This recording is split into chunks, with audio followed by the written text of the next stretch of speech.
Oh, really?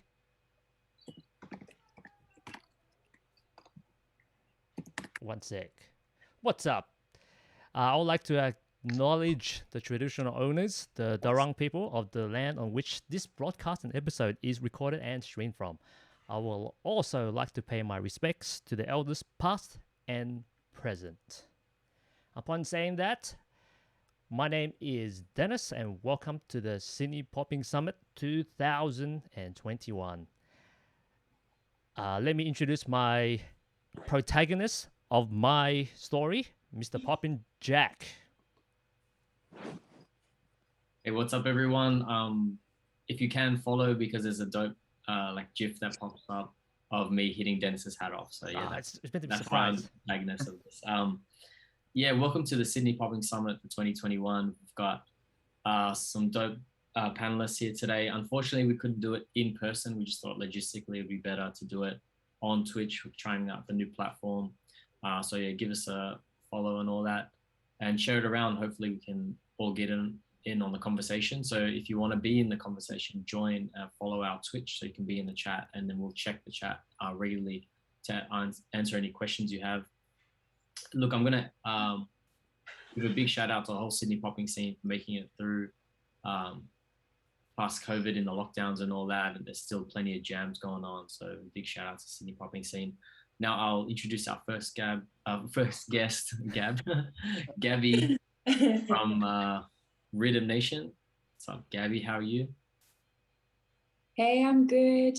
Hello, everybody. Good to see everyone, and good to slowly make it out of lockdown. Hopefully, barring anything happening soon.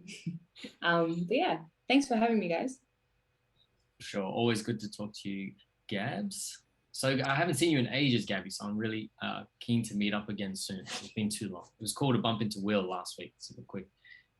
Metro represent. Yeah. Just kidding. Our next guest, we have Lyndon from Furious 5. What's up, Lyndon? Yo, what's up? What's How's it going, guys? Thanks for having me on the panel. Excited to be here. This is weird. I'm like watching the Twitch stream and you lagging, eh? Lagging. Yeah. Well, it is like a 10-second, 15-second delay. I'm trying to not pay attention to it myself. Yeah. Lyndon, stop looking at yourself. I'm on the Zoom call now. He got a new haircut, so he likes to look, admire his fresh haircut. Everyone, put in the chat if you like Lyndon's haircut. Give him a shout out. I'm sure you do. It looks very fresh. Man's ready to go. He's got summer ready hair. Summer ready. We got Mac That Ass one in the comments. He says fresh. You're looking very fresh, bro. Now we do have another guest who is Chris Gusti from AUX. I'm not sure if he's ready yet. He's just getting his haircut ready. Haircut's ready. Don't worry. Are you ready, Chris? Are you there? You ready for us? Well, we don't see your screen. Oh, right. Sorry, the video. We want to put your camera on, man. Sorry, give me a sec. Building tension. All right, we got 10 viewers, double digits in the viewers. What's up, Chris from AUX? How are you? Good day. Good. How are you guys? Thank you so much for organizing and having me here as well. Awesome to have you here, bro. So just going over all the panelists again. So we've got myself, Pop and Jack from Stale Biscuits crew.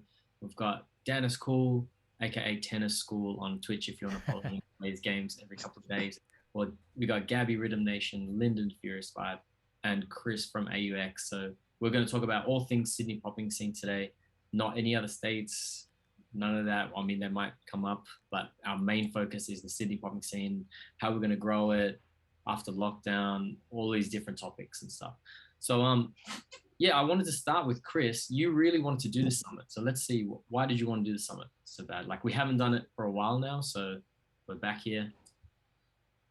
Yeah, I guess one thing I like about the summit, and then I'm not sure when was the last summit. It was such a long time ago that... Like 2-3 years ago, I reckon. Was it? I remember when we had it in UTS or something. That was a long time ago. And then we had like a super quick one in crossover. And it was very informative that well, 2 hours wasn't enough back then. I remember we took it outside of the studio because the time was out as well. And it's good for everyone to touch on some topics that doesn't normally get discussed, or if anyone in the audience have questions kind of thing that they've been wondering, it's actually a really good time to ask as well. Hence, I was pushing for it, I guess. I'm gonna open up the conversation, with the big one. All right, popping in the Olympics. What does everyone think? How many years will it take for us to get there, and how are we gonna do it? Let's start with Dennis. What do you reckon, Dennis? I reckon. I remember your posting about we should bum rush. All the pops should bum rush like a breaking Olympics, comp whatever, and just on the side room, and then slowly like go in and they'll be like, oh, these poppers are here every year anyway. Let's just give them a chance. Yeah. Gabby, what do you reckon?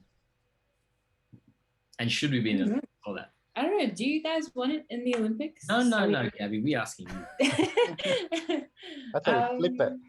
Yeah. I don't know, because I was talking with a friend recently, and he's in the ballroom scene. And he does a lot of lesson styles, and he was saying that they actually have two divisions that they compete in. So one is more based on like technique and like and all of the stuff that comes with that, and one is based on the feeling and the dance. Like they actually separate those two things, and they get judged on. So you can enter either league or comp kind of thing. And I'm thinking like, well, if we have something like popping in the Olympics, like how are we going to decide who judges what and all of that kind of stuff that I'm sure the breaking scene is going through or has gone through at the moment. I'd be keen to hear about how they decided who judges what and what gets judged, and if they have to submit a formal criteria, and what does training look like now. I've got too many questions to actually decide whether or not I would personally want popping in the Olympics. It's a pretty loaded question. That's pretty massive, the scale, to be like, are we going to the Olympics? What do you reckon? Linda, what do you reckon? We going to the Olympics? I'm on the same page as Gabby. Like, how do you, like, I thought about this a while ago, and I'm like, no matter what, like, dance is not a sport, in my opinion. He thought about this a while ago because he's OG, everyone. So he's OG. It was a while ago when he was thinking about it. Yeah, man, a while ago. No, because like, okay, we can make like KOD level events, but it's still judged by like OGs in our scene or like respected members, and that still comes down to subjectivity, right? There's no defined rules for like dancing. It's like what you feel was better. So how you got to put that into the Olympics? Have you guys seen that Storm judging method? It's not just Storm. I think it's Storm and someone else, but it's like a control pad panel. You've seen it, right, Dennis? You linked me a few times. Yeah, I did. I think I linked you once. I wasn't harassing you with it. You were like, oh, look at this. Make an app for Popping Nation and stuff. And right, what about you, Chris? What do you reckon?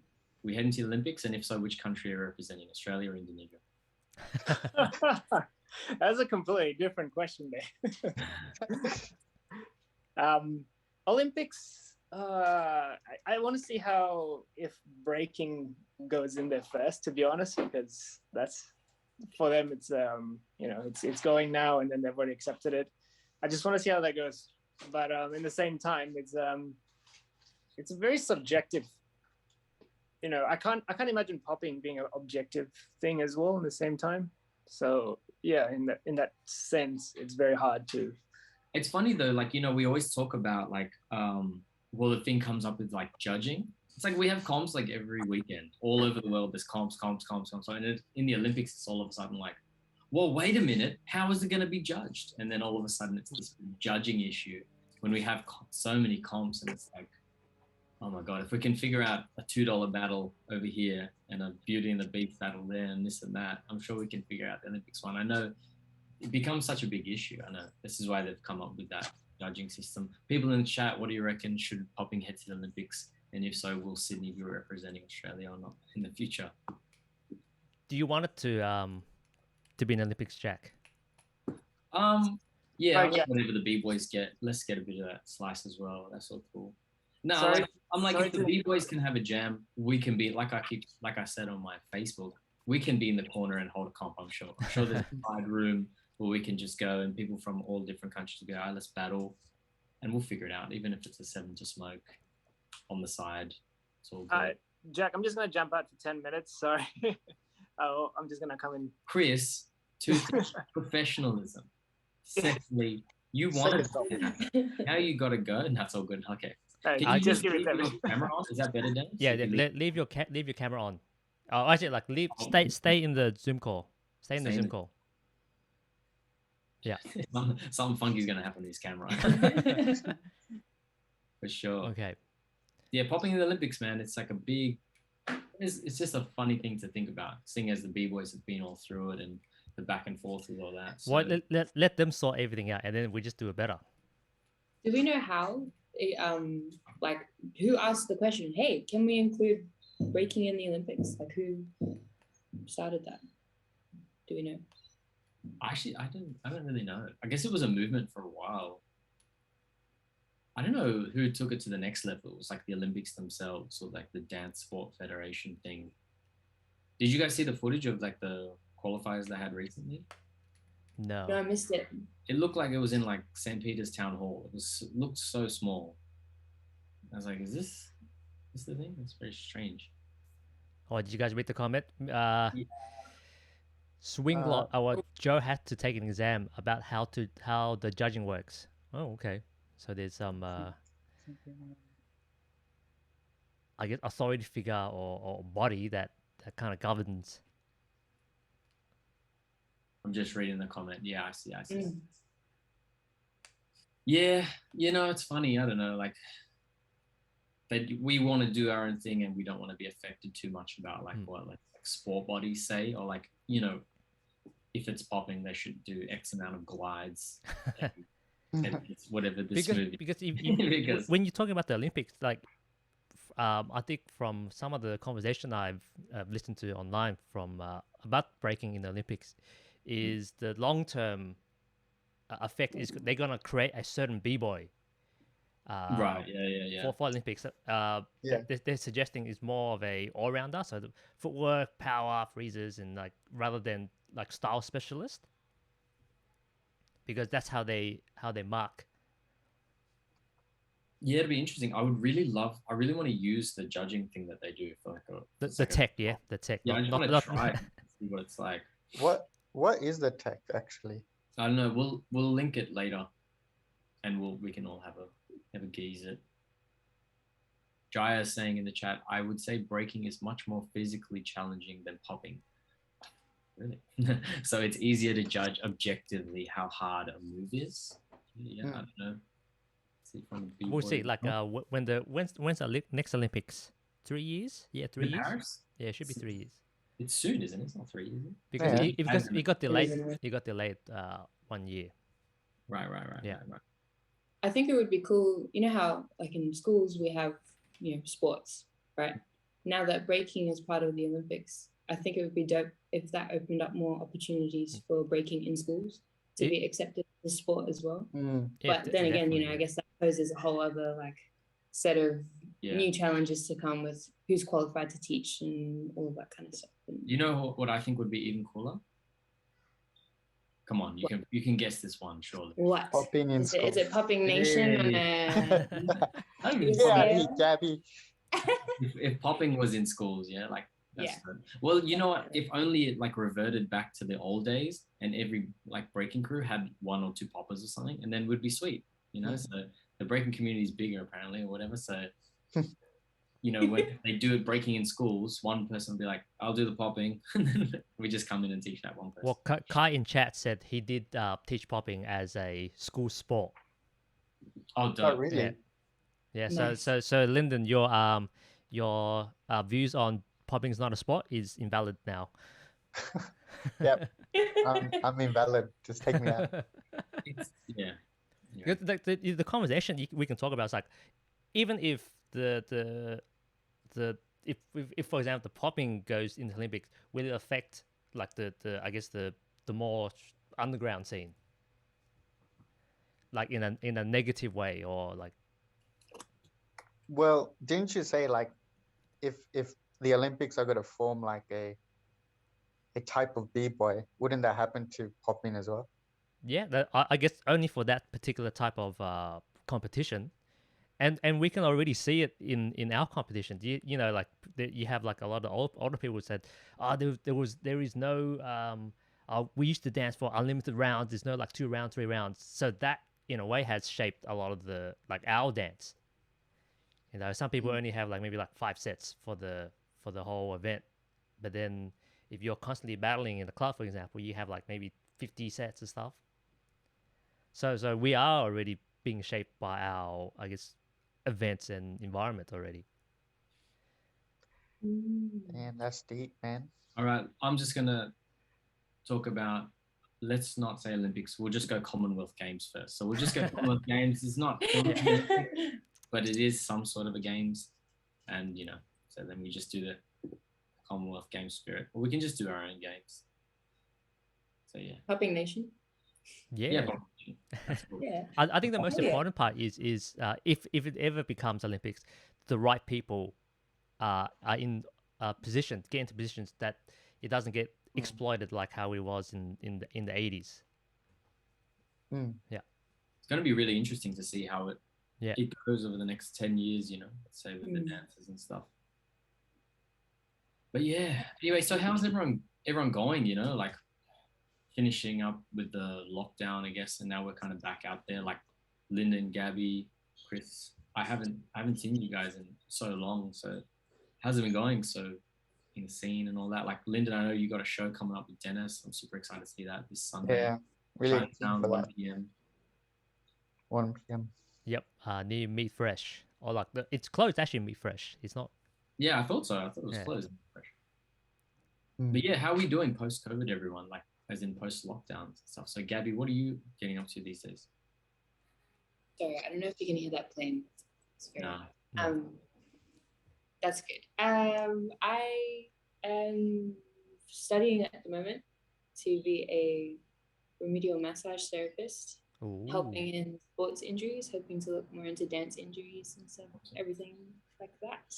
And I kind of treated it like it was still locked down a few weeks after the restrictions lifted anyway. I wasn't really doing much besides working and studying. And that's kind of, I've only recently started going out to ICC again. Yeah, cool. But with the rising case numbers, I think I might just stick to home and work for a little while. It's interesting, eh? Because it seems like it's more of the case of, well, everyone's going to get it. So, Yeah, you know, it's there's more definitely that attitude about it. yeah, it's lot of more in people- terms of like, be safe, of course, protect yourself and stuff. But like, with a lot of the stuff the government's doing is like, we have to live with it. So everyone's basically going to get it. Like I saw this thing just before we started this that was like, health minister says we could have 25,000 cases a day. I was like, oh, okay. Oh. Well then. Yeah. So that's annoying. So that's going to be interesting moving into 2022 and stuff. How about you, Lyndon? What's happening with you post-COVID lockdowns? Mainly been going out, ICC, practicing with Dennis and the others for the showcase. That's like most of my time. Outside of work, full time. But yeah, like it's interesting the thing you said about COVID, because like I'm now hearing a lot of my workmates, they know people with COVID now. And it's weird, home, right? Yeah, because it seems so far away, but like, yeah, now they're just like in isolation and stuff, and like, yeah, it's like it's so easy to get COVID now. Well, it seems like it's easier to get COVID. Crazy. Yeah, definitely. I think they thought the numbers would rise quicker than they have, but now I don't know if they think it's Omicron or whatever, but it's definitely shot up. So it's going to be really interesting over the next couple of months. Yeah, like especially like I guess the one good thing about the Omicron variant is it seems, even though it's still a bit early to call, but it seems to be it's more contagious, but the severity of you know, when you catch it is a lot less than Delta. Yeah, but we'll see. It's still early, and then I think that data is coming from South Africa. Early days. Early days. Yeah. So let's say what do you both think, like Lyndon and Gabby, what do you think the scene will be like now? Like moving from what we were 2 years ago into 2022. Do you think it'll be a lot different, or we'll come back to kind of do a full circle and we'll be back to where we were with like events every single week? And Oh, you mean like event wise? well, let's just like scene. Let's say, will it go back to as it was, or? I think the biggest thing that like I think I was talking to Chris about this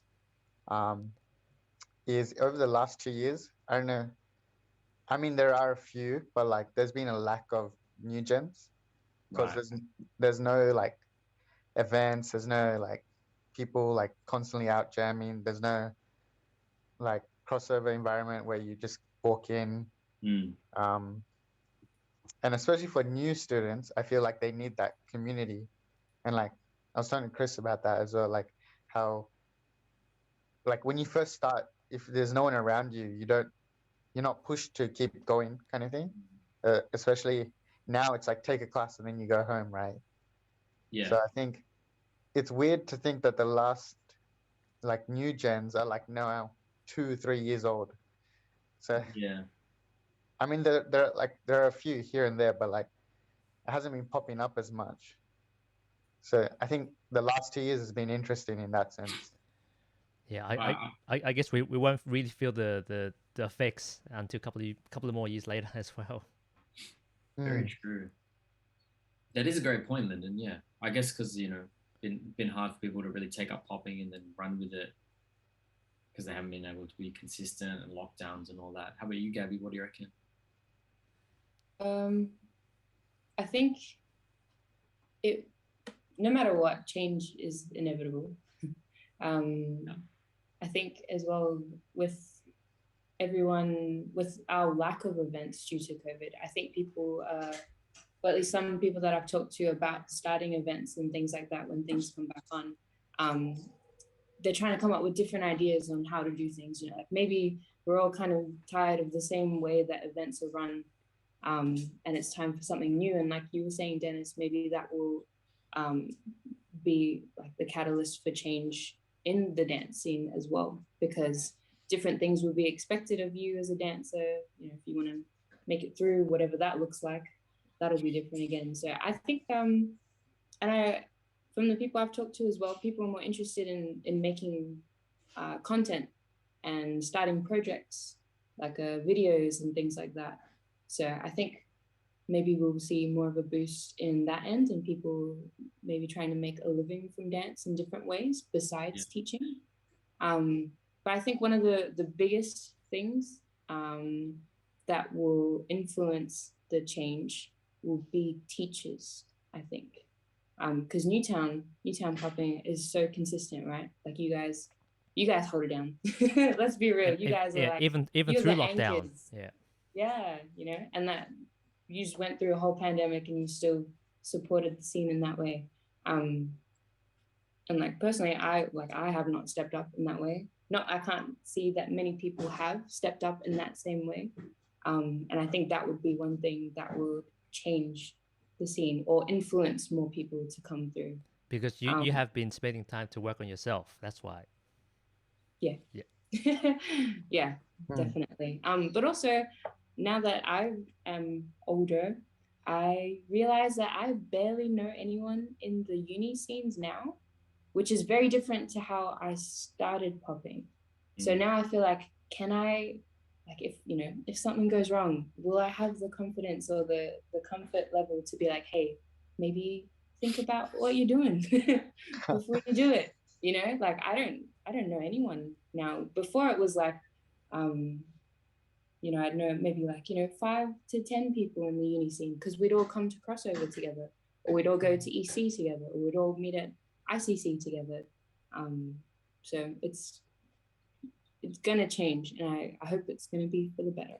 Yeah, I agree with you, Gabby. I'm really like starting to feel it and like notice it, like how we would always go to like crossover, ICC, all of these places to not just practice, but also mingle and say hi to friends, just in passing. So like, it's been like 2 years I haven't seen so many people. It's like, I think I looked at I was talking to someone the other day, and I looked at the last chat was like 20, like the end of 20 or the start of 2019 or something like that. So just because we didn't see each other in 2019, and then all of a sudden it's 2022 almost. So I feel like the scene was a lot closer in that sense because we had that connection, and now it's sort of slipping away because of the spread. But I really hope with like the return of events and maybe more jams and stuff like that, that people will get back together a bit more. Like, I mean, if you go to ICC, and I've only been a couple of times, but from what I hear from people as well, it's packed and there's so many people. But that's also not just people in like the popping community or street dance community. It's like so many randoms there as well now. Whereas before, I think it was like, oh, I know pretty much everyone in this space, and now it's like a mixed bag and stuff. Last Saturday there were like these jump rope people. They had all these like crazy colored like skipping ropes and stuff, and they're doing all these like really dead tricks. And that's cool. Like, I hope our community widens and like what do you guys do? Oh, we're popping. What do you guys do? We're doing jump rope, and then it grows from there. Like that would be great as well. So I guess the scene is changing in that sense, where we might get open to new people and like, oh, what do you guys do and all this stuff.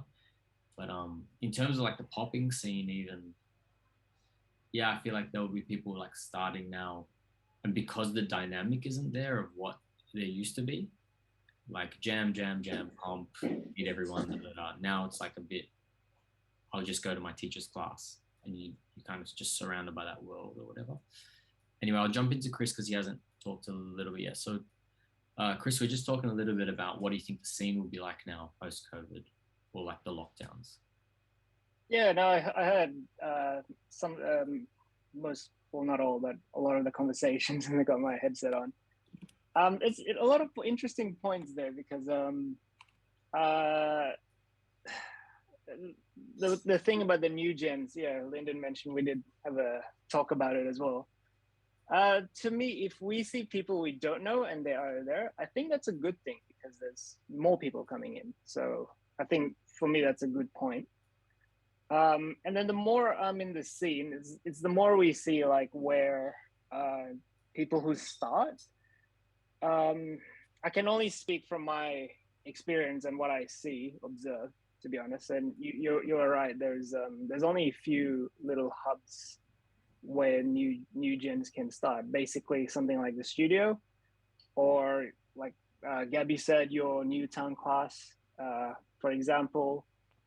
And then just people teaching in different places. That's always, I guess we don't really have a responsibility to rope people in, but it's good if we can get more people in the new gens. That's how the community builds, if we're talking about community building. And a big hub as well is the Uni Scene for new dancers. So in that sense, like, it's good that we're still like in touch and everyone is out there, different studios teaching as well. But at the same time, I was bringing to my, I had a talk with several people about this as well. For everyone who's out there as well, do not be discouraged to do performance gigs and, busking, whatever kind of thing. Like, I used to be like super active, get small gigs left, right, and center. And then that's where that's where the people start realizing, oh, these are cool poppers. Where can I learn it from them as well? Doesn't have to be a gig that's from the studio. It can be like gig from somewhere random, I mean, that's another story about like gig and stuff, but just don't be afraid to take it and inspire people, not just around the city area. You can go to like different places, go to your family, friends kind of thing. And it's a really good experience as well. And I think that's where those growth will happen as well, personally thinking. Don't know about how you guys feel, but I think for me going forward, I'm going to start trying to do more of that, like perform somewhere else or,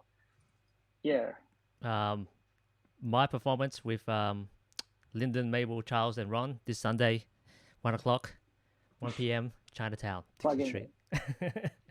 Actually, to do with that, that's funny because I said yes to the gig, and I explained to Lyndon and about this as well. It started from one friend who just said, "Do you want to perform?"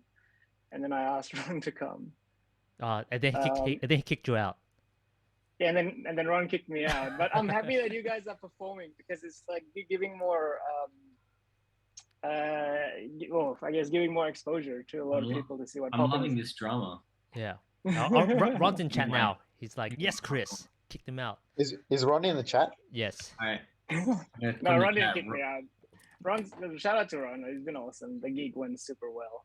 So many audience. We'll see. It's on Sunday. Ron vs Chris. Yep. I love Ron. Until you battle. But yeah. Just something like that. I think something we should do more as well. Even unis as well. Please perform as much as you can. That's where team building happens. That's where the drama happens. That's where that's where you meet new people. That's where you inspire new people as well. So unis is a big part of the scene. So let's talk quickly on the uni scene. So yeah, it is a big part of the scene, and where we get new people and like they run their events and stuff like that. So yeah, how do I say this? Like, well, I know there's a few people teaching there at the moment, and what do you think they need to do more, or what could the wider community do to help the uni scenes grow? Let's start with Lyndon. Oh man, that's a hard one. So what the teachers need to do more? Well, I'm just trying to think, or let's say the wider popping community.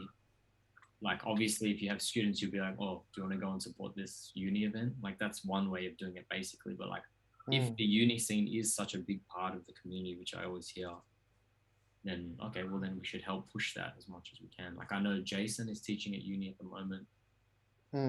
I know Annie is teaching at uni next year.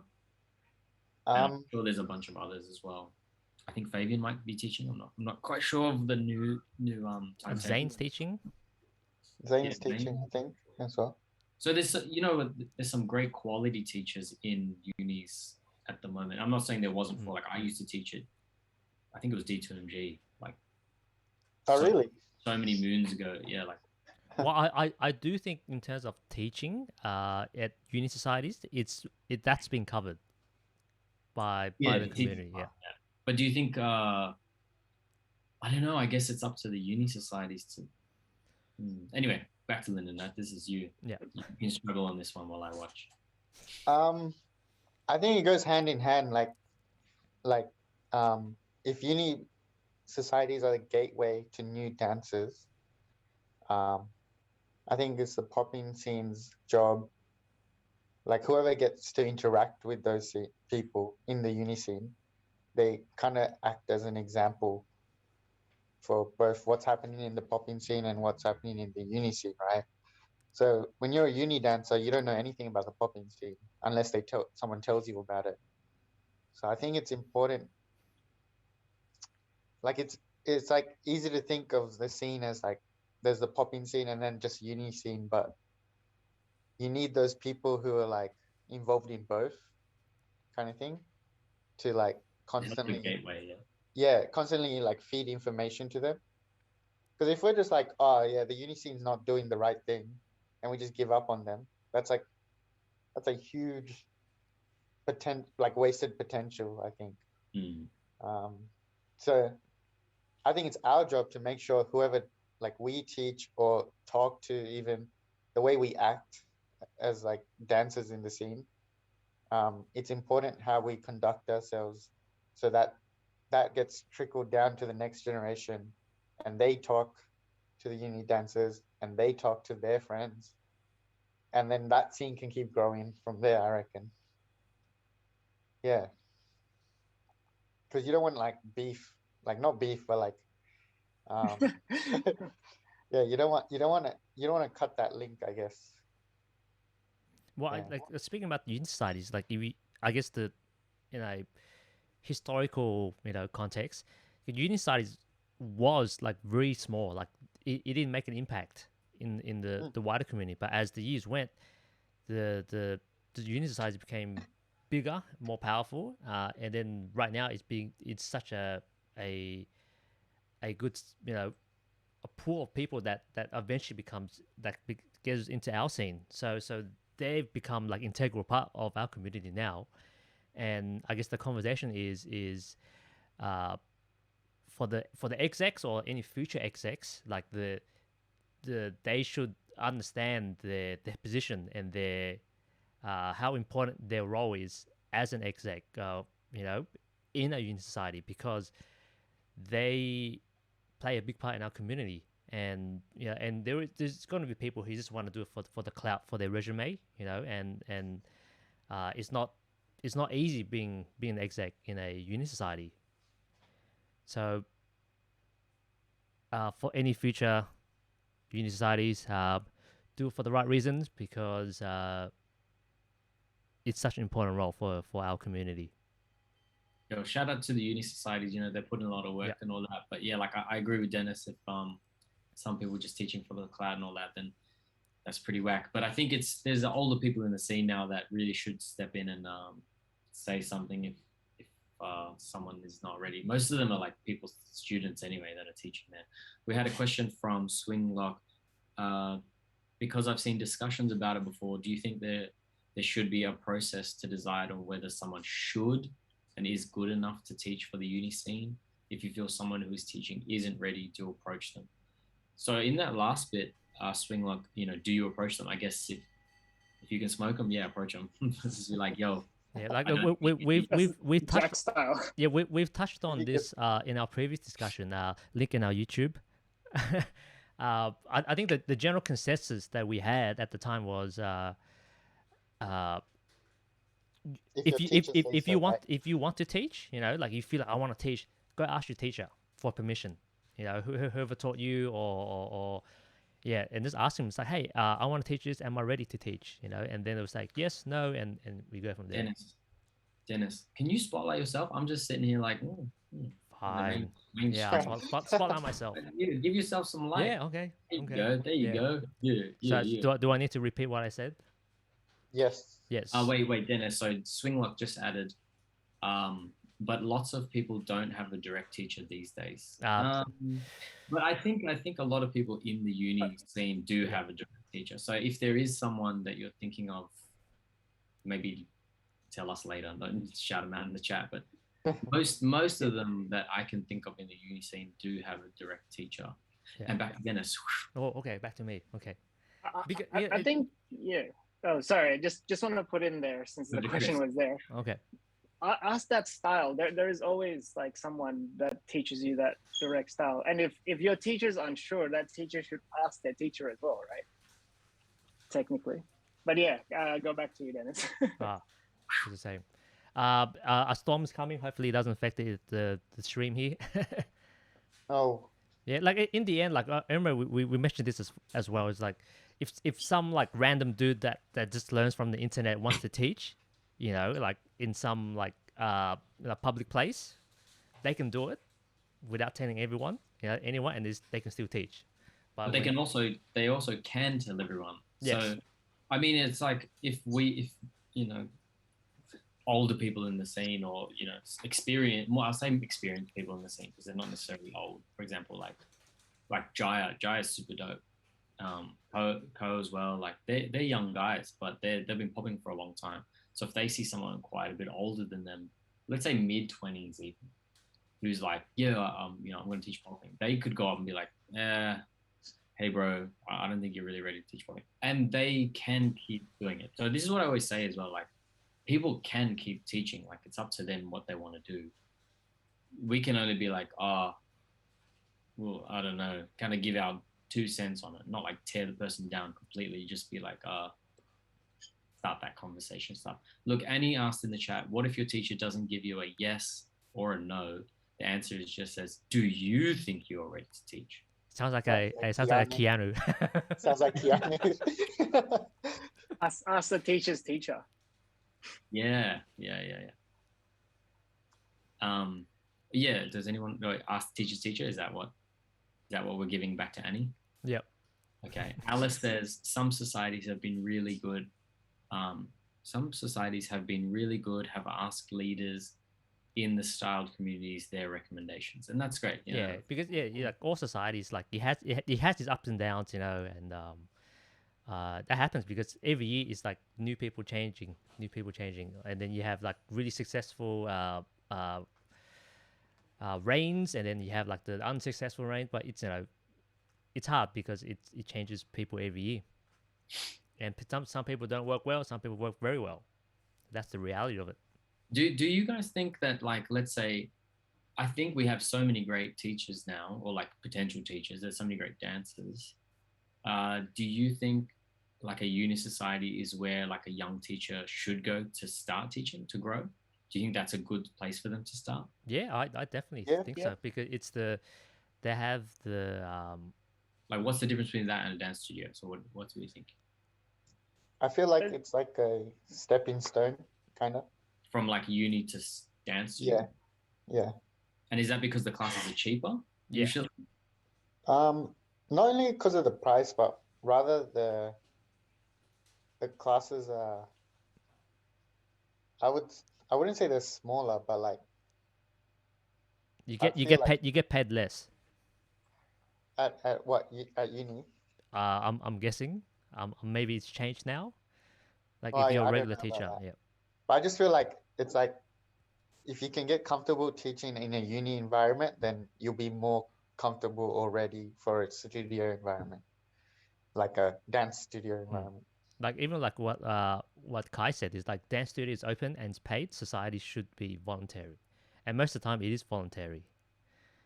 Or dance studios should be voluntary to get. No, like dance societies. Yeah, what are you talking about? Dance As society? in like they don't get paid. The teachers? Yeah, Okay, well that's I guess that's one way to kind of separate I guess the that tiers. is one way, Yeah. I guess. Okay, are you doing it for the money or for the love or the experience? That's I a think tough, it's that's hard a tough one. either way, Yeah. because either way they're new students, right? I feel like if you're teaching, you need to like be, I don't know, if you want to start teaching, I think it'd be good to shadow someone who is successful in teaching already. You know, like Jack, if you were open to maybe uni societies, any of the popular teachers there shadowing your classes, you know what I mean? I think that could be maybe more of a healthier idea. Yeah. Because you have so much experience teaching. Because I don't know, I feel like it's probably hard for the uni societies to get teachers. I don't know what it's like. Like, do they think for the uni by the uni scene kind of Right. deal? Is that their thinking, or is it more like actually maybe with our limited funds we can't afford to pay or afford to match teachers' fees? You know what I mean? Yeah. So I don't really know where that's at, but I think it should kind of still aim to be treated the same. There shouldn't really be a difference in, because you won't expect a quality difference, would you, if you're taking a class? Yeah, no. Between teachers, you want quality to be consistent, and that way we get a consistent base altogether. Is what I think. Real.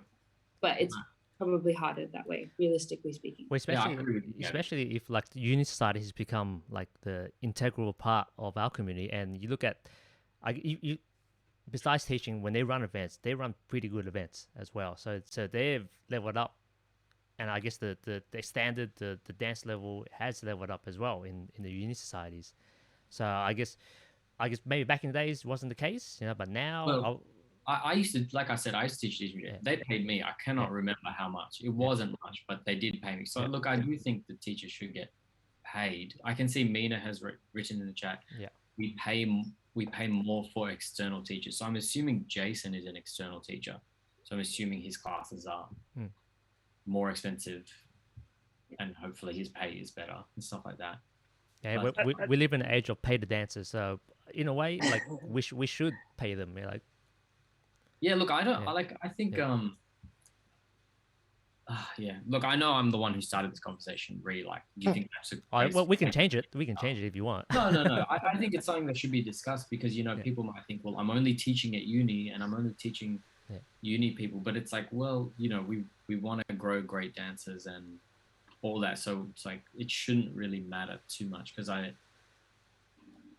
we just have great quality. So obviously, if the uni society, I mean, I'm rambling a bit here, but like if they take a uni class and then they go, "Ooh, I want to go to X dance studio or this dance studio and learn from this person."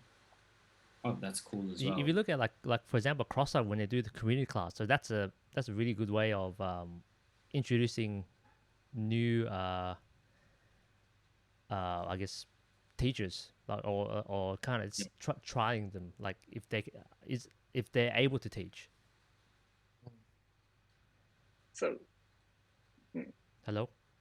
Yes, Chris. yeah, we can hear you. Oh, okay, because it said on my screen it was like internet this not very stable, and It's the rain. yeah, it could be the storm as well. So Yeah. I just want to put in my view in that, if that's cool. yeah, go sure. Yeah, no. But I so far agree with what everyone says. But it's just in my view, because having experienced that in that scene before, the way I see it, like there's times where unis would have a good income, and then there's times where unis would have do not have a good income. So it just really depends on the climate. I'm pretty sure during COVID it must be constraining, and changes in policies in uni can also affect. But it's very variable. The way I see it and how it's evolved as well is like how everyone's putting that external teacher. I think it's great. They're professionals, they're externals, they've got all those history behind them. Pay them well. I think you're getting quality from that teacher. So I think it's good to say that if you can get someone who's good, experienced, please pay them like at that rate. Or if you're a society who is in that, who possibly is money short kind of thing, then it comes back to what I guess that point where it needs to be voluntary. And when it becomes a voluntary thing, I think that's where you should get that person who's volunteered to teach, go ask that teacher, like, hey, maybe if you explain the situation, we don't really got nothing, but we want to grow the scene. Maybe that person's teacher will be a bit nicer. They're like, all right, well, because of that, I reckon you should have something rather than nothing as well. So that's why it becomes that voluntary. Chris, can you condense it a little bit? I'm a bit lost now. I was following Jack. I'm lost. What's going on? I think if you can get quality teachers and like actual teachers in unis, I mean, to me, I see unis as a bridge to the dance scene as well. Do it, definitely. Get a good teacher at your uni scene. It's all about knowledge, and what better knowledge getting the proper teachers. And then when you're constrained with funds, you can get those volunteers.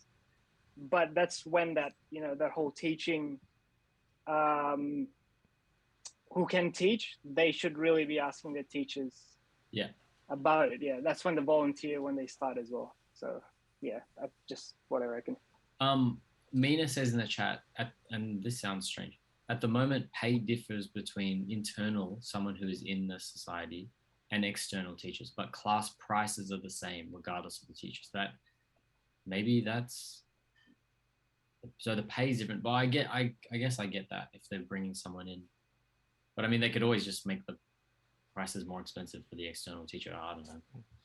I don't know, man. Socks sorted out, bro. That already tips the scale more towards uni societies having their own teachers as opposed to external teachers. You know what I mean? Like if that pay is different, then of course they want to save a bit of money. You want people from your own society to be teaching because it's cheaper. Yeah. Who knows what will happen? Ron's saying, I think the expectation should be different in uni classes and studio classes because the class price is $4 versus $20. So it's like a Macca's versus a high-end restaurant. Okay, so you should just get like the budget teachers, is that what you're saying? Because you're only paying $4. I mean, this is where it gets tricky. Yeah. I'm over the uni talk, Next topic, Jack. You can bring it in. I just wanted to talk about I guess let's go into classes then. We've talked about uni, but let's talk about studio, street classes. And I also wanted to talk about kids classes and adult classes, let's say, and even teens as well. We've done the uni thing now, so we can kind of mold this into as well. Just building the community and trying to make popping more like exciting for other people to want to do it, like kids and just let's say not uni students. Like, how do we get it out there? So I did like a little bit of research like yesterday and this week, just sussing out some classes. So I know there's like, Wong, Wade Wong does like 5 kids classes. That's dope. So many kids classes. Keanu does a couple. Ko does some kids classes as well. Does Johan? I think yes, Johan does as well. And a few other people message me too. And there's a bunch of adult classes in Sydney as well. So my big like not issue, but like my big thing is like a lot of the classes are in the city. Kids classes are a bit more spread out, but the adult classes are in the city. Anyway, I just wanted to talk a bit about, what do you think we could do to make the scene bigger and grow classes and stuff like that? Let's go with the Dennis Cool. I'm guessing is like you mentioned, a lot of the classes is situated in the city, and we've been saying this for ages, and we need to go beyond the city, like teach at our local area, our local council, like our PCYC or like somewhere local. I know it's a lot, it's a lot more time to invest because you have to start pretty much from scratch in a way and then build from there. Well, in the city, or it already has a good reputation, a good name, so it's a lot easier to get into teaching. I guess you can, if you want to teach, you can teach in the city, so that's more the safe, and then while you work on like the side local gig that you're doing, and then grow from there. So yeah. Let's head over to Gabby. What do you reckon? So we're basically just talking about classes and growing the scene and stuff.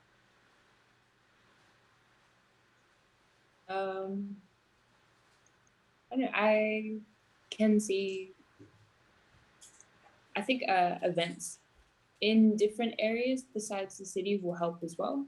So maybe if just a random idea, maybe like, the first quarter of the year, events will only be held in like the West, or and then, second quarter of the year, events will be held in the North. And, it'll just go in different areas. And I think those kinds of things will help to get word out that there is a community here. And even though a lot of us are based in the city, we have connections in different areas. So events could be key. Well, Sorry, you finish first, and I've got like a not like a funny story, but yeah, go. You can finish. Oh no, that was pretty much okay. it. Well, because in terms of like the events like in different areas, I remember like a couple, like maybe half decade ago, they did like a b-boy league, and so each round the b-boy was like a different cruise, home turf. Oh yeah, I remember that. And I still remember a lot of people was like, it's too far. I don't want to go. But I'm not sure about people maybe today people have cars and more willing to travel. I was talking to someone the other day, and I think I mentioned that, I'd be keen to run an event at, this location. Oh, that's a bit far. Like, oh, come on, man. Because I really do agree with Gabby that to grow the scene, it would be great to have events elsewhere. But what I think is important is to have the classes in that area to facilitate more people wanting to go to the class. Like if we do a comp in Wollongong, Street Beats is there. Street Beats would come support, If we do it in like the city folk will come around. So if there's classes in Parramatta, then whoever's out there in Parramatta will want to represent Parramatta. And that's the sort of thing that it would be cool to try and get, is more like by area. I don't want it to be like this whole area thing, but it just to build more poppers. Because for example, when we do actually do the event, that creates the demand, and then you need the supply by the classes or like something there. So definitely, yeah. So we should try. I guess events may be a bit harder given our pandemic situation. Yeah. But something I guess any future teachers or event organizers Like we would travel, we just carpool. Like we go to Wollongong, we go to Canberra, we go probably not interstate. It's a bit harder now, but people are willing to travel. Keanu says in the chat, 2008, Bankstown. He wrote Bankstown, but I know he means Bankstown. 2 to 3 times a week. Haha, good times. And that's true, you know. From Newtown, we used to drive out to Bankstown a couple of times a week for practice and stuff. Yeah, I remember you complained, Jack, but you still I you did still it, rocked man. I up. grit my teeth, and I, you know, I enjoyed it. I had a great time out there. Oh, I also think as well, did you guys see what Faraz has done with his work with Campbelltown? And setting up different spaces in different suburbs, I reckon will also be a big help. Because I'm looking forward to seeing what you know, whether there's more of a scene in Campbelltown now more than ever, now that there's space for it now. If you look at like what Faraz is doing, like he spent the time working with the council there, the area, and then how many years? When was that event at Glenfield something at that factory place? I don't know. I don't know. But anyways, he actually I don't think he organized it, but he has invested time in the Campbelltown community, and now it's, you know, he has a space and he's doing performance there, so it's doable. You just have, I guess, you just have to invest the time and do it. Of course. Chris Gustianto. I just added some more Indo on the end of the name. Your thoughts on the growing scene and classes? Yeah, I guess you guys covered it pretty well. A lot of it was, we need another layer of Chris on the top. Finish it off. And it had the icing. The icing. Well, you guys, you can talk about how like how J Smooth is like growing the scene using, you know, like the global community, so you could. Yeah. So I guess one changing is like accessibility through online classes. I guess that's good, but in the same time, like it's different and might be constraining for some people. And then maybe real life classes is also, you know, more interactive. You get a little bit more out of it, but in the same time, yeah, I guess I'm not sure how that online classes will impact our scene specifically. But personally, just as you guys said, you know, reaching out to different parts is always an awesome way to do it, interactive.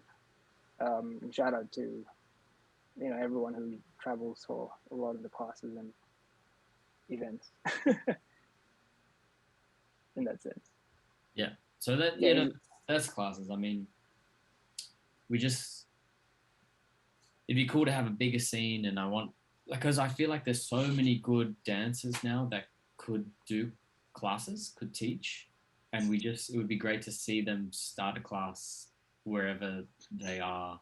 And this is, of course, if they want to do it. If they don't want to do it, that's fine. But if they do have that inkling to jump in, even here where I'm living in Kogarah, I always like walking around wherever I am to see if I can find a dance studio. And I was walking around, and the other day I was like, oh, holy crap, dance studio, all styles.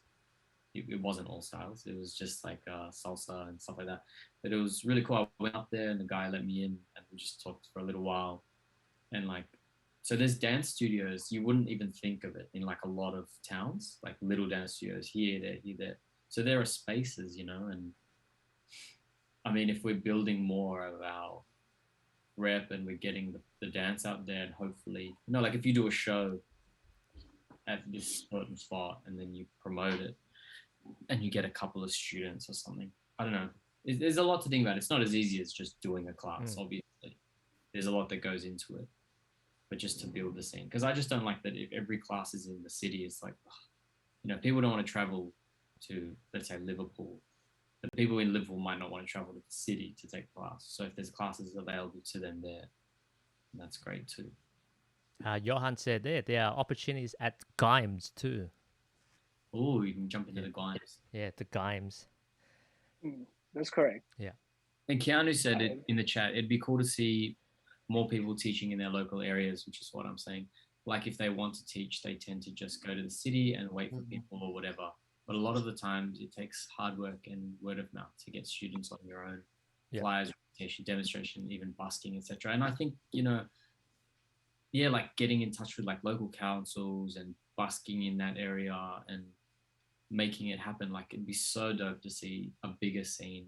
Like I used to teach at DK Parramatta because I just wanted more poppers in all the areas and like not many people were teaching. So yeah, like imagine if we had the same amount of classes in Parramatta as we did in the city. There'd be a big like Western Sydney scene. Lyndon, your thoughts? Have you already?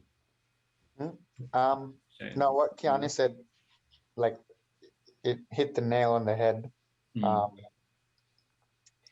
And like we've talked about this before. The problem is everyone gets used to the city scene, and like no one wants to like once they're comfortable there. No one. I mean, some people are like you're doing it, Keanu. A few others, but like no one is saying, "Hey, I'm gonna step away from this city scene to build a scene outside," because they feel like I don't know. They want to like even if they're jamming there every week or whatever, they feel like they're missing out on the bigger scene, and that's the problem because we just keep repeating that cycle, right? Because like what Keanu said is exactly right. Like, Chris, you're getting spooky in your place. like if you want to build a scene in like I don't know Strathfield, then you're gonna be away from the city scene for a while, but like you'll be building a Strathfield scene or Parramatta scene. You could build a Strathfield scene like one night a week. You're not going to be away from the city like forever. Yeah, I guess so. You know what I mean? Like you could just do this night class with Lyndon, and then every other night you could hang around the city. But it's those nights that come into it. Yeah, that's a good point. You don't have to do it alone either. I mean, bro, you've got a whole crew behind you. What was that? I don't even know. There's some like weird thing happening. Was that a kettle? No, that was either a really loud door or a neighbor. So okay. You know what? I would love everyone, and this is kind of why I wanted to talk about kids classes. Like Wong is doing like 5 classes, Johan's doing classes, Keanu's doing classes, Ko's doing classes. My kids' classes are at the moment in Wollongong, so I'm not going to talk about that. That's a different city, so that's on their own, and there's like a lot of dope kid poppers out there. So for Sydney, I really would love to see more teachers trying to teach kids classes. And then, what I'm hoping is what would be great by the time a lot of these kids get to uni, imagine their level, like if Ko and Jaya went to uni now and they taught, and like I'm not saying that the people who are teaching at uni now aren't great, but like in terms of like years, like Jaya and Ko have been doing it since they were like 8. Like you guys all saw them when they were like so little. So we had more of like that younger generation scene. And I talked to Wong a little bit. I'm going to talk to the other kids teachers that I really want to do like kids popping battle because I feel like they need to have something to like work towards and look forward to. So find a neutral spot and invite them all and do like an under 13s or whatever age group they are popping battle and like a teens popping battle, because that they might not want to enter like an adult popping battle and stuff. So if they can build their own community as well as being part of the wider popping community, I think that would be super fresh. I think when you do performance for those kids, Jack, I reckon that was awesome. Just plugging it out there. Which performance, sorry? Like in Popping Nation, you got the kids to perform. Yeah, it's just like giving them like that, like, oh, we're gonna perform, and something to look back on and all that sort of stuff. Anything else about classes and stuff? Yeah. The more I go in the scene, to be honest, there's actually quite a lot of dance studios out there. So you don't necessarily have to, build a dance studio, or you can possibly just go to these dance studios and try to ask like, hey, can I probably do a space here if I can? But again, it's hard to get the students. And it doesn't have to be teaching as well. If people just, I guess to me, it's like, if teaching is daunting, some people just do some gigs or showcases or even jams.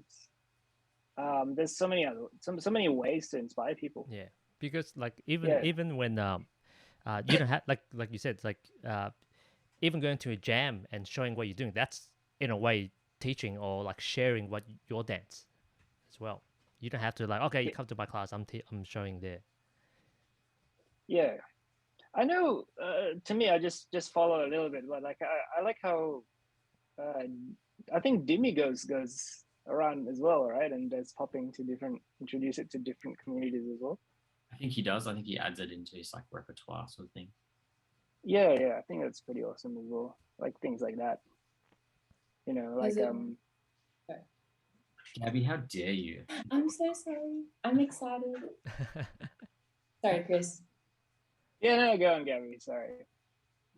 I was gonna ask if anyone has ever considered starting like a company or an official agency as like for popping as a whole, and be like, hey, look, we have a whole lot of teachers available, you know, that kind of thing. Be like, have like maybe that would be something that would encourage more people to go out because they have like something backing them, you know what I mean? Like something that represents them in a way. So would Popping Nation ever consider turning into making a branch that's like, hey, we want to support you teachers by filtering opportunities for you or something like that? I think Popping Nation has definitely grown from just like the format of what we did before, which was like people signing up and coaches and all that stuff. So we're really trying to do more with like other events. We're planning to do a bunch of other events next year and just grow, because like, you know, Dennis and I have always been about just like promoting the popping scene and like building it and stuff. So it's really not just the only thing I just get like mad with Dennis, because not at Dennis, but with ourselves, because we've had so many different things. Like, let's work on Oz Poppin' Scene. Let's do Popping Nation. There's so many different things where I'm like, oh, let's just go with Popping Nation. It's a dope thing already that we're doing. And let's just support other dancers and run events like through Popping Nation. I'd love to run the kids events, teens events, adult events, so that it's like, okay, we're just focusing on Popping Nation, and rather than it just be like, oh, we only do this crew be crew sort of thing, we're also going to focus on pathways for like the younger generation, or if someone is doing classes in a certain community, maybe we can help them out. We'll help with promotion or whatever. So if we build Popping Nation as a brand, then hopefully the rest of the scene builds as well. Mina's asking, what do we think about teaching popping at primary high schools? Should it be occurring more often? Yeah, we kind of spoke on that a little bit already with sports in schools, Mina. So yeah, for sure. Come on, Mina, that's a given. Of course, primary high schools for sure. Anyway, I'm going to touch on something real quick. I think that traveling in COVID times now is really difficult, right? Like none of us have really traveled. I think we can if we want at the moment, although it's still difficult. But I think getting international guests, I can see being really tricky. I can definitely see someone or a few people try to do it next year and beyond, but I think there's a lot of risk that comes with it. So I think props to the Sydney community for having quite a good number of high-skilled dancers for us to keep the scene going at a good level, because a lot of us have traveled already and can teach the younger gen. And of course, there's online classes now that we can learn from overseas people too. But yeah, what are you all thinking about that? Because a big way that the Sydney scene grew previously over the years is having international guests come, we level up and go from there, or we travel. Now, both ways is a bit hard. And especially bringing someone here, it's pretty risky now, obviously, with COVID. So yeah, what do you all think about moving forward? Well, like you mentioned, online classes. You know, you have a lot of people who are taking classes from, you know, OGs that probably wouldn't have access to even with traveling, and having that resources there for anyone who wants to learn is so, I guess, one of the good things that kind of came out of COVID, because people realized, okay, we can't teach in person. Let's utilize the technology that we have, and even running events as well. If, for example, it's easy. I reckon it's a little bit easier to have online, like international guests to judge. You look at the instructor steps, you got like people from Singapore, Japan, judging. You're talking about online, obviously. Yeah, right? online, yes. But I don't think that's the direction we want to go in the future, just to be online, right? Yeah, but I reckon we it's a good tool to have, like, and Oh, for and sure. yeah, And Swingalonk makes a good point, talking about like the lack of visa people or student visa internationals, but we can focus on our own scene, because that's true. A big part of our community is like international students as well. And here, Gabs, what are your? I'm pointing where I think you'll be. You pointed well. Yeah, sorry, there's a lot of doors moving. So Will, could you just calm down back there? he's just taking out the rubbish, I think. So you're asking about where I think the future of the scene is, whether it's online or No, in terms of like the impact without having international guests. If if like event runners are like, oh, it's really too hard to get international guests here. I think if it continues this way, there's definitely more of a pressure on people to level up in that way, which I think is a good thing. But at the same time, I feel like those that are really hungry for it will always find a way to learn something new, which is the kind of attitude that you want from a scene that is growing, right? I personally love when we have international guests as well, because it's like, hey, we get to see in person what it's like. We get to hear their stories, and more than just the dance. I think we get to learn about their scene from them, from the source, all that kind of stuff. And that kind of makes me appreciate my own scene as well, by having that sort of interaction. Either way, I would hope to have a balance between having international guests and focusing on our scene. You never want too much of the one, I guess, in a way. I'm not 100% sure at the moment. That's so good. Like I think it's been so good having international guests over the years, and I hope that we can start having guests. But like, let's say Chris, you brought some people over before. Would this like post-COVID affect you being like confident on bringing someone down? Oh, definitely. One thing about COVID is you take the risk. We canceled my event because of COVID. Yeah, right. And because of that, like, it really took a stab on our confidence, definitely. And then the fact that something that's no surprise, like the flight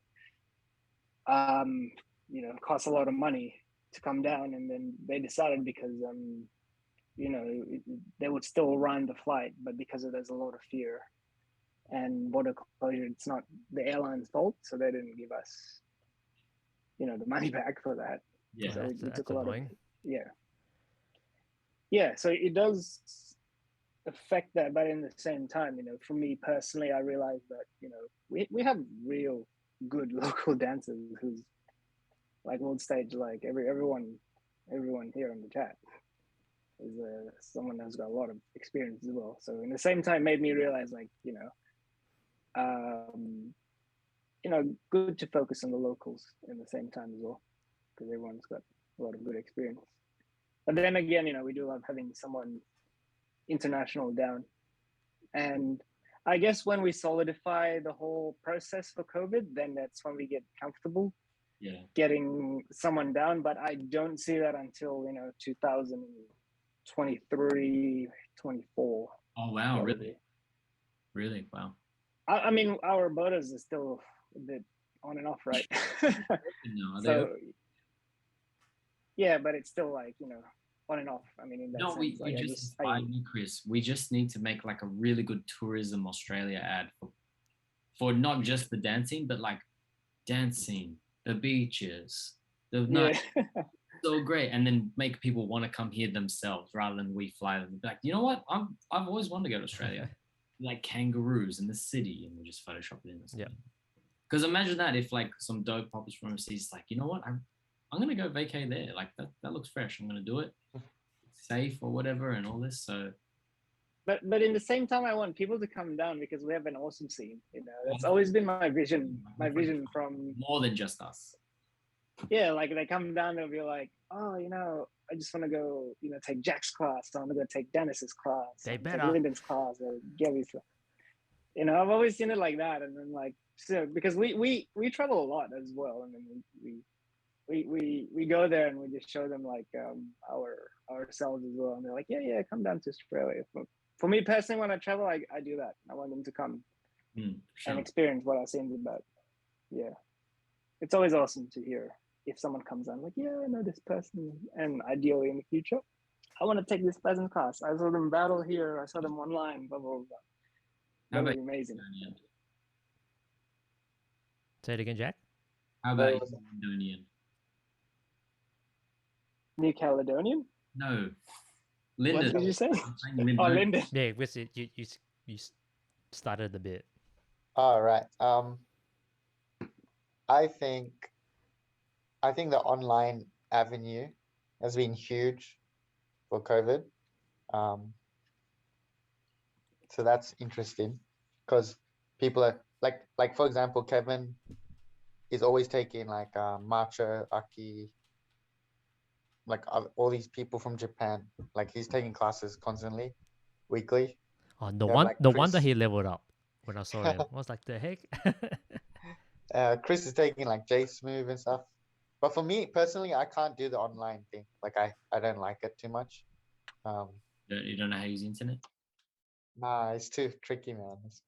I'm just Nah, I feel like I'm just watching a video. Like, I mean, yeah, I Yeah. could, it's not the same. Like, but what I do like is in these last 2 years, I guess people have really, and like we've touched upon this already, like really dug into that local talent, and the people who have traveled already have like even like what's the word, honed in their skills of what they've learned and like explored it. So I feel like when we came out of lockdown last year, 2020, you had that massive spike in like level up, which we saw in Masters of Isolation, and that was like everyone was on fire, right? And then you see it again in 2021 in October, like all the first jams and stuff, it was all fire. Like everyone had new stuff, everyone was stronger, everyone was like more flexible or pulling out new creativity stuff. Like, and I think that's exciting because like it gave us a chance to really work on ourselves instead of learning, and like you really got to figure out what kind of style and dancing you're doing, or even change it. A lot of new things. So I reckon the next battle we do should be interesting to see how people have changed in last year and a half. Master of Isolation 2022. Plug. Plug. I'm keen as well. Will you guys be doing it? That's a real question, right? Maybe? I don't know. Are we gonna do Master of Isolation too? Yeah. I'm def keen, but just switch it up, try a few different things and stuff. Let's move into Chicken Jams, yeah, because like we talked a little bit about how like Kiana had the Friday night jam. There's now like a Saturday jam at ICC, and there's a bunch of other jams I'm sure. Those are so important, yeah, for the scene and the level up. So even just like jams in other communities, like or other places in Sydney would be dope if it was like we found it. I'm probably not going to go out to Campbelltown. We'll say it now, but like if the people who are closer to Campbelltown are like, hey, let's go jam instead of going to see, let's go jam at Campbelltown. And there. Also, I wanted to say, what I think would be so cool to see, if there were more classes elsewhere. If there's a class in like Bondi and there's a class in like Parramatta, and like if, let's say Lyndon, you're teaching in Bondi, I'm in Parramatta, and our students meet at an event. And for the first time, like, how dope would that be? Like, oh, hey, Jack, this is the students I've been telling you about. This is blah, blah, blah. And I go, yeah, this is my students. Yeah, let's just cipher. And everyone kind of knows already what the cipher is and this and that. I just think that'd be so dope. Because, at the moment, everyone rocks up and goes, hello again. How are you? Yeah, we all kind of know each other. How you going? But it's not like the fresh kind of new. It's like when I met you, Jack. I'm like, oh, who's this teeny bopper kid? We're awesome friends now, but Yeah. But that was cool because, you know, it was this guy from Bankstown, I was from Newtown, and it was like, but it was so fresh. So like I remember when my teacher, Nate, because I was young, I was like, oh, this is probably the only class he does at dance school back in the day. And then when I found out he taught another class at Dance Central, I was like, holy crap, there could be someone my age at Dance Central, like training and wanting to battle. And I didn't even, it's like a multiverse or something, you know, there's like another universe of a dancer or whatever. So, and I was like so keen. Then when I went there, there was just like old people or whatever. So there's no one my age, but that's cool. But you know what I mean? Anyway, I'm rambling about jams. So I think jams are so important. I loved County Friday Night Jam. More jams would be super dope. The effect of jams. Do you think it's going to change after all the lockdown stuff? Let's start with Diggy Dennis. Me? I'm guessing. Oh, you know, we can all. Yeah. I guess like even the clubs are almost back, but not fully. So I feel like another good place for opportunity to jam and to have fun is clubs. And, yeah. So that's always a.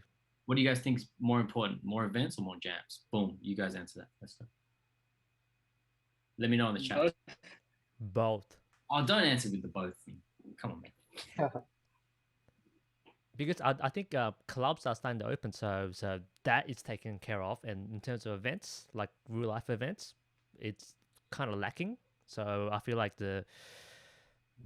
we should need more events, if possible. I think jam makes a community, whilst event makes something people look forward to.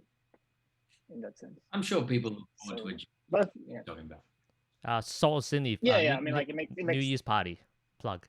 Yeah. I really like the start of your sentence, Chris. Like a jam makes a community, and the event makes a. Come on. Yeah. Come up with something. People look forward to it. People what? People looking forward to it. This is the way it's too long. Okay. Yeah, there you go. An event makes a champion. I don't know. Event makes a champion. Makes a champion. Parks competition, or I don't know. Okay, I'll start again if you want. Jam makes a community, whilst event makes a champion. Yeah, it's from that. A champion. It's champion. New hashtag. Yeah. Do I have to go? Events make a champion. Yeah, with this. So we can put it with dance is the winner now, yeah.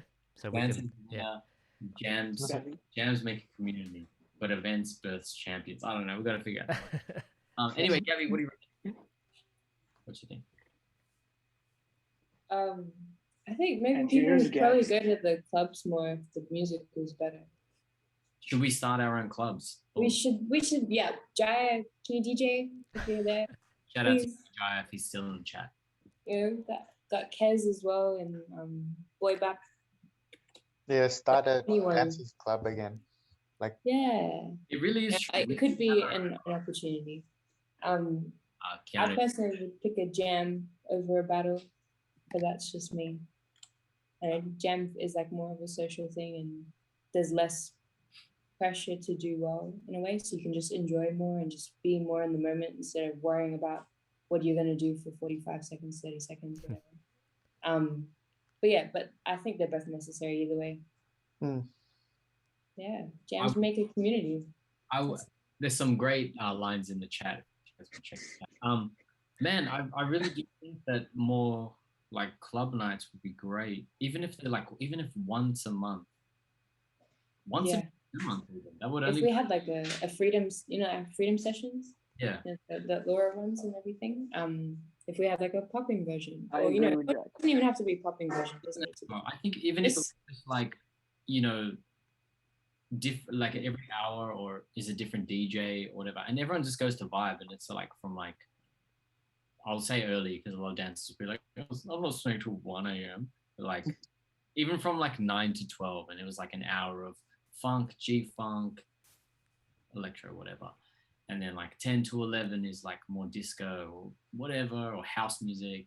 And like 11, 12 is like hip hop and this and that. So I'm sure everyone will get down. And the dance community is big enough. It just needs to be supported. I think it's going to be hard in a way because a lot of the dancers now, Move to another room. like kind of what Lyndon was saying, like about the being familiar with, you know, your routines and stuff. So a lot of people are like, oh, well, actually on my Friday nights, I train with my crew. You know what I mean? So like that Friday night is just for crew kind of deal. So I think it might take a bit to get people out of the mindset of like, I will just go to ICC to train and jam and not necessarily pay for a ticket to go to a party or something, or, you know, or like worry about like how I'm going to get home after all this kind of.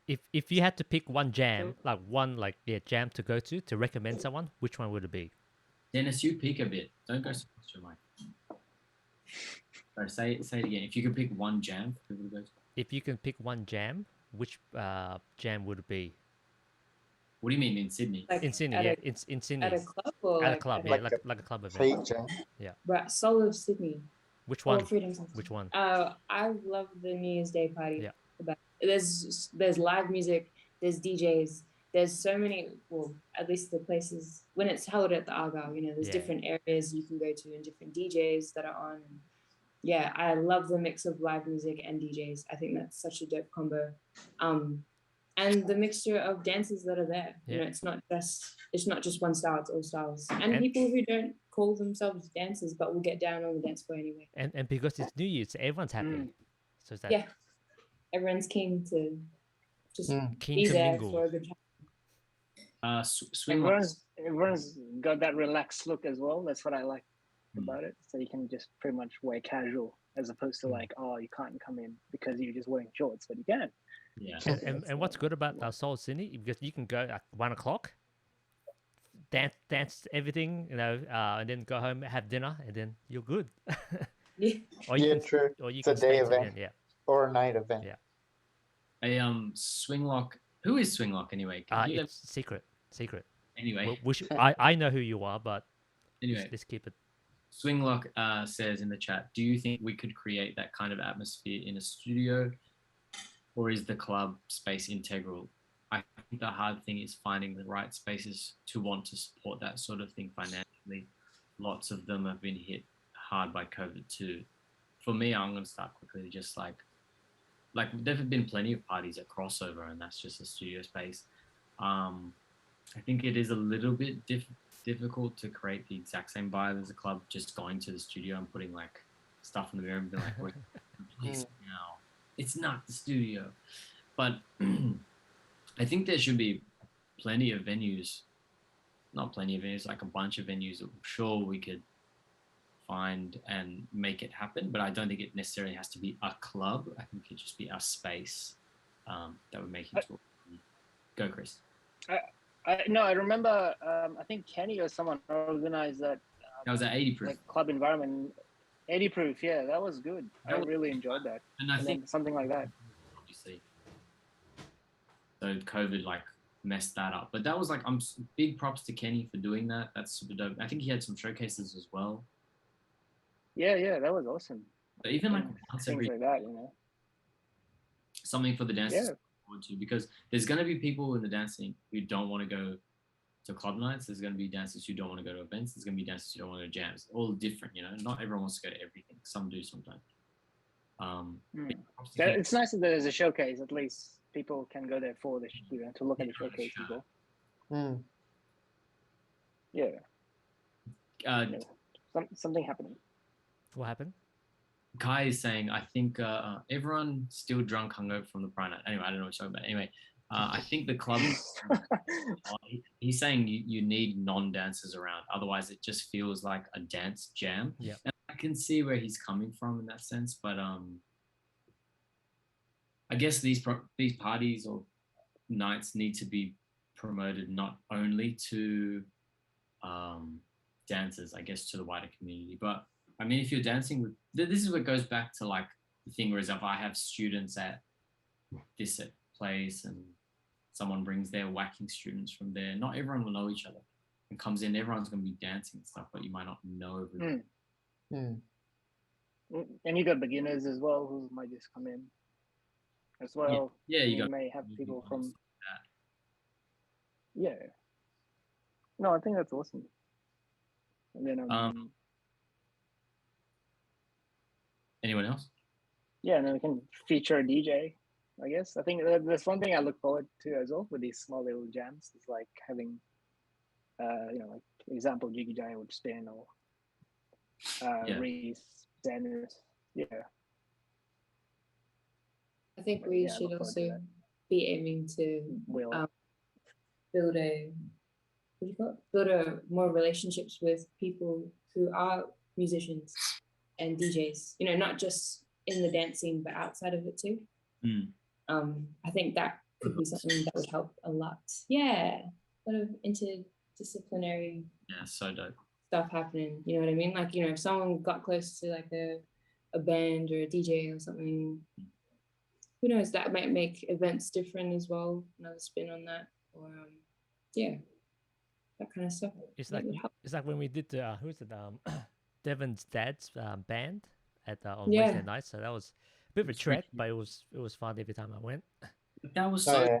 Spring Street Social. That was only a couple of years ago, but that night was mad, and I'm sure we can find out where he's playing nowadays and spread that a bit, and hopefully people would want to come out and jam. Like that wasn't even a club; it was just like a live music sort of a night, and we got down, which is super dope. That was at a Bondi, right? That was a bomb night, yeah. Mm. That was sick. Guys, I might jump into some of the IG questions right now, so we can just kind of talk on these like pretty quickly. Just give you 2 cents on what you reckon. So I'm going to go into. Is that good with everyone? Cool if I move on to that. Yeah. All right. Yeah. Cool. So thanks for these questions, everyone who answered the called out 4 questions for this summit on the IG. So this one's from Eddie Machete, who's now in New Zealand, still part of the Sydney scene, by way of asking a question. So big thanks. So his question is teaching complete beginners and pushing the culture. So kind of a 2-part question. So how do you guys take on complete beginners? And that's a bit off topic because the summit is a bit more broad. But anyway, teaching complete beginners and pushing the culture. Anyone want to jump in on that first? Chris, you can jump on it. How would you advise him to tackle like teaching complete beginners? I guess if you complete beginners, like put yourself on their shoes. If you're someone who's completely new, you know nothing about it, like what is the experience you wanna get out of it? Like, okay, I've seen popping in TV or I've seen popping in YouTube, and then as a person who's just starting, how do you feel in your own experience you would want to grow yourself ease yourself into the dance? Maybe don't go full out, maybe just start with like super basics and don't start going into like the creative, maybe get the basics down first. Just personally thinking myself. Yeah, that sounds sweet. Like really get the basics. It's like I think for all of us would be like just teach the basics, how to pop, and then of it, like other movements, however you do it, and take it slow. Don't go too, because I think a lot of people lose students because they go too fast. They're like, oh, this is too much for me. You just have to think on their shoes, kind of thing, and then it might overwhelm them. Like if you go into something completely random, like you wanna take a cooking class, and then you want to make something that's like 3 for 8. I don't think it's a good thing. You just want to start with something simple, like an egg, for example. I guess I can jump on in. I guess it's like teaching beginners. I guess the more you teach, you will kind of be able to kind of gauge what type of students they are, and if you have the flexibility to kind of teach different ways, then you can kind of alter your teaching methods to suit them a bit. And if not, then you just get good at one way of teaching, and then get better and expand your repertoire. Because some people, I know some teachers like to teach more drill based, some like to teach more concept based, more choreography routine based. So you have to kind of see where, I guess, your students, what they like or what they're good at learning. And yeah, and me personally, I like the the concept training. I hate drills, so don't tell me the drill. I get bored after 20 seconds. I guess if I could put it in one sentence, if you're teaching absolute beginners, just assume they know nothing as you walk in the class. Assume they don't know what popping is and never tried it. They're just like, oh, can you teach me the body pop? Yes. Body pop, man. Body popping. Can you teach me the body popping?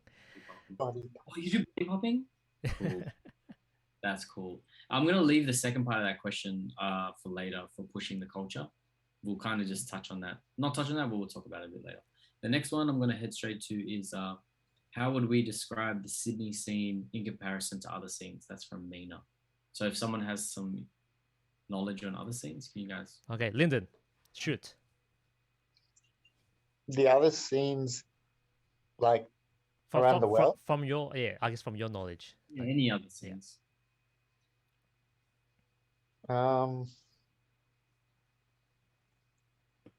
Like I think I've touched on this before, but like because of our culture, like Australian culture and Western culture, we're very chill, and like that goes into our dance as well. Like we're like pretty free with how we move.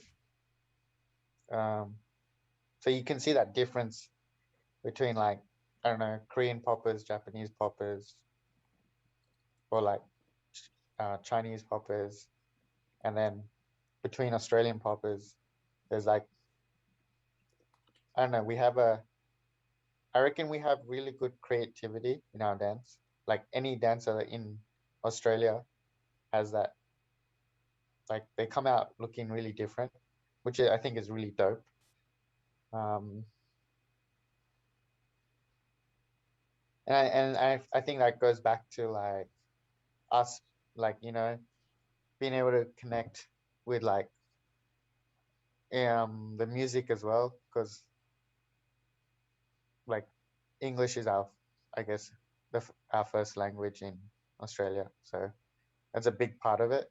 I think when I was overseas, I didn't realize how good we had it, because like they were like, oh, we can't understand these lyrics, but we dance to it, and I'm like, damn, I didn't think of it like that.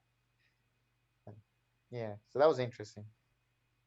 But yeah, I would say our creativity, freedom, is a big part of our scene. I agree with you, bro. Okay, Gabby. And this is only if you have. If you don't have, it's Okay. fine. I just wanted to add to Lyndon. I think the freedom of being able to switch between different teachers or take multiple classes at the same time as well is probably something that's more influential in the scene too. Just stories I've heard from others saying that in their countries that sometimes it's not as common. You generally find one teacher, you stick to them, you're their disciple. You know what I mean? Like, so you end up kind of coming out as a version of them. So I think having different teachers here and our scene being big in compared to our other cities of Australia, but small compared to everywhere else. Small enough for everyone to kind of know each other, I think for now is something that's kind of nurturing that aspect. Dopeness. Thank you very much, Gabby. How about you, Jack? From you've been. I'm here, bro. Like I'm just gonna head to the next one. Like. Oh, what? Okay. Well, I think we've spoken enough. Okay. That's cool. I think Sydney's dope. We're the best there is. That's all. Hashtag Sydney's the best. No. Nance is the winner. This is another one from Mina, right? So what's something that has disappeared from the scene and what would you like to bring back?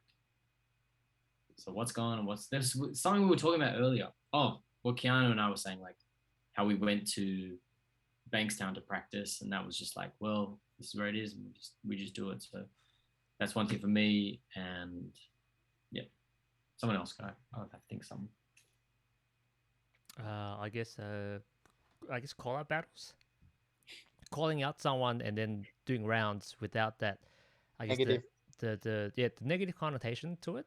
You know, of course there is going to be call outs where there is like some beef between it, and I guess making it to kind of calling out someone without that, the bad vibes after, the bad aftertaste, and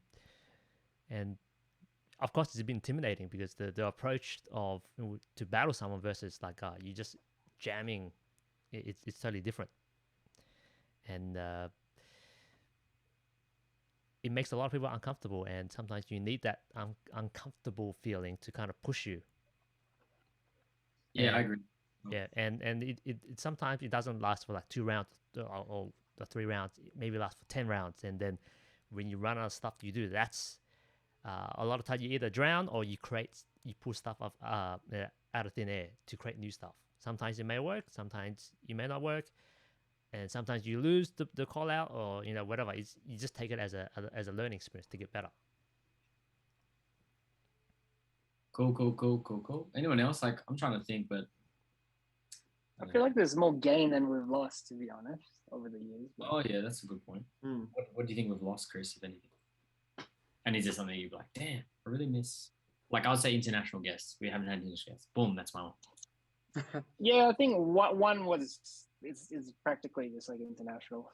That's really the sticking out point, to be honest. Apart from what Dennis says, I guess, because I really can't think of much. I'd say popping events in general. It was how many popping events this year? Not many. One. If any. 0. Was it one? Is it just Master of Isolation? I think it was Master of Isolation. So No. There wasn't there Drop the Beat? no. Drop the Beat. Oh yeah, two events. So two events this year. Johan, I got you back, my G. Yeah. Yeah, Lyndon. Yeah, we just that one. How do we forget? I wasn't even there, bro. Yeah. And it's all a blur, man. Yeah. 2020, 2021. Yeah. So yeah. I'll say events and like having popping events like real life as well. A lot of things felt like last year. That's what I feel. It actually does. Yeah. Even though it's still this year, a lot of things like even the Master of Isolation felt like it was last year. Soon to be last year.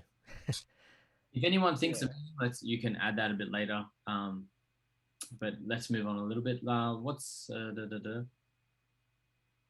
I think this one's from. Oh no, wait. Yeah, now I've got mixed up. But future/new popping instructors. I think that's from Annie or Mina. Sorry guys. Future. Actually, before we let's have a shout out for the sponsors. Popping Nation is a Popping great Nation shout out. A swing lock question about crew culture. Okay. Was it a lot stronger before, or I guess you can answer that, Jack, because South Biscuit's been around for ages. Same with High Reforms, of course, as well. Look, I think it was worldwide. Crew culture was more prominent. Now it's more solo based, where it's like I'm gonna do this battle and me, more so than a crew. And it's taken our time to work back up to crew culture. But even when, like back in the day, I don't think there was that many crews right then, so there was barely any crews. But I think the big thing before was crews in terms of like for breaking. Definitely for breaking. Crews here, crews there. For popping was kind of new when like Stale Biscuits came around. It was just like all popping. I would say like I guess in our modern time, I'll say now has more crews than we had before. Yeah, and that's super dope. I think we've worked our way up to that. But I reckon back in the 80s, it was like crew everywhere. Yeah, so it would have been like heaps of crews, no crews, some, and it's and you can look at the crews. I guess when High Reforms coming up in the early 2000s, so it was more like a b-boy crew, and then you have like a popper. Yeah, you had the old school crew going. Yeah, old school crew. Yeah. Like for example, I know so High Reforms had like 3 poppers. I know Juice Crew had like Ratty had like 1 popper there as well. So that was like the old way. Now it kind of comes specialized, but now it's like more mixed styles, even more mixed styles now. But Dennis, it's because the scene is so small as well. It's like how you make a crew with, one other person. We're all friends. It's hard. Yes, and some people are like a whole bunch of crews as well, like 5-6 crews. Can we jump into the next one, bro? Which is okay.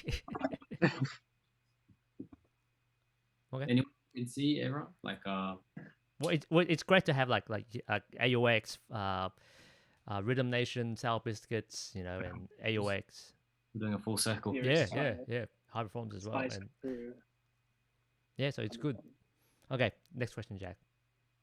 Yeah, Peter, gotta have a segue, Jack. So talking about crews, do you think there's anyone like new in crews that could start teaching, perhaps like future teachers? What does everyone think? I think the new teachers this year were like, what, Annie, Zane? I think Spice Crew could teach. Yeah. Yeah, I'm down. Like Yeah. all of them. Tripty, I want to see Charles teach. Tripty, 100% Tripty. I want to take Tripty's class. Tripty, if you're watching, I'm signing up. Yeah. Tripty workshop coming soon. Someone clip Well, that. actually, so I think one of the conversations I had with Spice Crew, I think they were saying that, you know, well, what if you're not as confident because you feel there are already enough popping teachers around, you know? But what advice would you guys give to people who are thinking, actually, there's probably a popping class every night, or, you know, there was previously when it was active? That's a good question. You just find other ways to teach, like outside of. What Gabby, we're saying because there's a class every night. And all that. Oh yeah, well previously, you know, we had like you could find a popping class every night of the week, you know, crossover, Newtown/Marrickville, dance school, wherever. So maybe some of these people were more hesitant to teach a class because they already feel it's quite saturated with poppers. Yeah, but this goes back to exactly what we were talking about before about areas and like picking an area. Am I glitching? Picking an area and starting a class there because there can be like teachers in the city. There's no problem that someone can't teach in, for example, where I'm teaching at the moment in Marrickville or someone teaching in Parramatta because it's far. You know, it sucks if one person takes students, but Sydney's big, you know, it's like 5 or 6 million people. Just move to the country and teach a country crew. No, that's dumb. No, we gotta like build. Like you can build Parramatta, you can build the eastern suburbs, you can build the city. Like there should be. We just got to get and this is why I want to talk about a little later. Really promoting the dance because we do have these teachers, and I don't want these new teachers that are coming up with this mentality of there's enough classes because I don't think there's enough classes. Like people would think it'd be counterproductive for me to want more classes because my main work is teaching, right? But I want more poppers, like more things happening. I want this thing to be bigger. So if there's a class in Padstow and a class in Chatswood and a class here, dope, you know, enough. I think it just feels saturated because we only think there's only one place to teach, which is the city area. Spread it, as you said. Yeah, but shout out to like you, Jack, going different places, or like Johan teaching different areas. You got Ko teaching different areas as well. Yeah, I can't wait to see the when the seeds sprout and the new younger kids come up. It'll be pretty hectic. Yeah, I mean, one of my long-term goals as well is trying to make a community because I've just moved areas as well. So make where like are a you small now, place. Oh, you don't have to say it live on the chat. Don't worry about it. I'm in Australia. Okay, thank you so much. Wasn't it old? Like you're in Oceania. You're like in somewhere in the southern hemisphere. Come take my class in the southern hemisphere. You want to shout out? Just give the coordinates. Yeah. Anyone else want to jump in with this question? No, okay, that's enough. Okay. We already talked about international guests a little bit, but Annie wants to know, I don't know why she put previous international guests. Maybe, okay, let's say, who do you think was the most influential previous international guest and who to bring next? So who's someone you'd bring next? Let's start with Lyndon. Who would you bring next as an international guest? Who would you like to bring? Like if they can just magically come here. Yeah, they're here next week. Who you want? Sam. He hasn't been. Pop and Sam from Taiwan? Boogaloo Sam. Oh, Boogaloo Sam. Well, USA. I think like only a few. It's crazy because like when I was in Japan, Aki was like telling me, he's like, "You're lucky you got to learn from him that many times," Mm. and that was only two times. And I'm like, "What do you mean? Didn't you learn from him like so much more?" And he's like, "Yeah, but I you've done it 2 times in 2 years." He's like, "I only saw him like twice in like 10 years or something." I was like, "What?" And then it's crazy because only a few of us, in Sydney or maybe Australia, like have learned from him, and he started that EB style movement. It would be nice for everyone in our scene to see what we've seen from the creator of popping. It's just mind blowing. Especially like now he's a bit older as well, so you know there's a time limit. Yeah, exactly. I think most influential is a bit cheating, but like Junior Boogaloo, because he's been here like 100 times. Yeah, I think that's yeah. I would still take his Yeah, class when he comes down and hang out with and him. like, and I think he also like stayed here for such a long time. Like we brought him down for a month, so he had a huge influence on everyone in Sydney. He helped you move, Gabby, as well. He did. He hung out with my dad, with me, my dad, and one of my younger brothers. And I'll never forget that. I was the first weird. apartment. Yeah, like can you imagine like now we're like finish uni or work and we're like, oh, I'll go ICC, right? For us, it was like I finish work and I go EC to train with Junior Boogaloo Monday to Friday. Like that's how dope it was. Yeah, that was a good time for me personally. Yeah, it was so good. So I'm guessing Gabby the same as well, similar. Like who I'd want to be here. Yeah, who do you want to be here? I was so looking forward. I mean, not just I'm not biased, but I was so looking forward to Will's event and having Rashad down. Oh, that's right. Yeah. I was like so keen for all of that. And I hope it happens in future. 100%. I'm so keen on different styles as well because I think our scene could use more diversity in styles.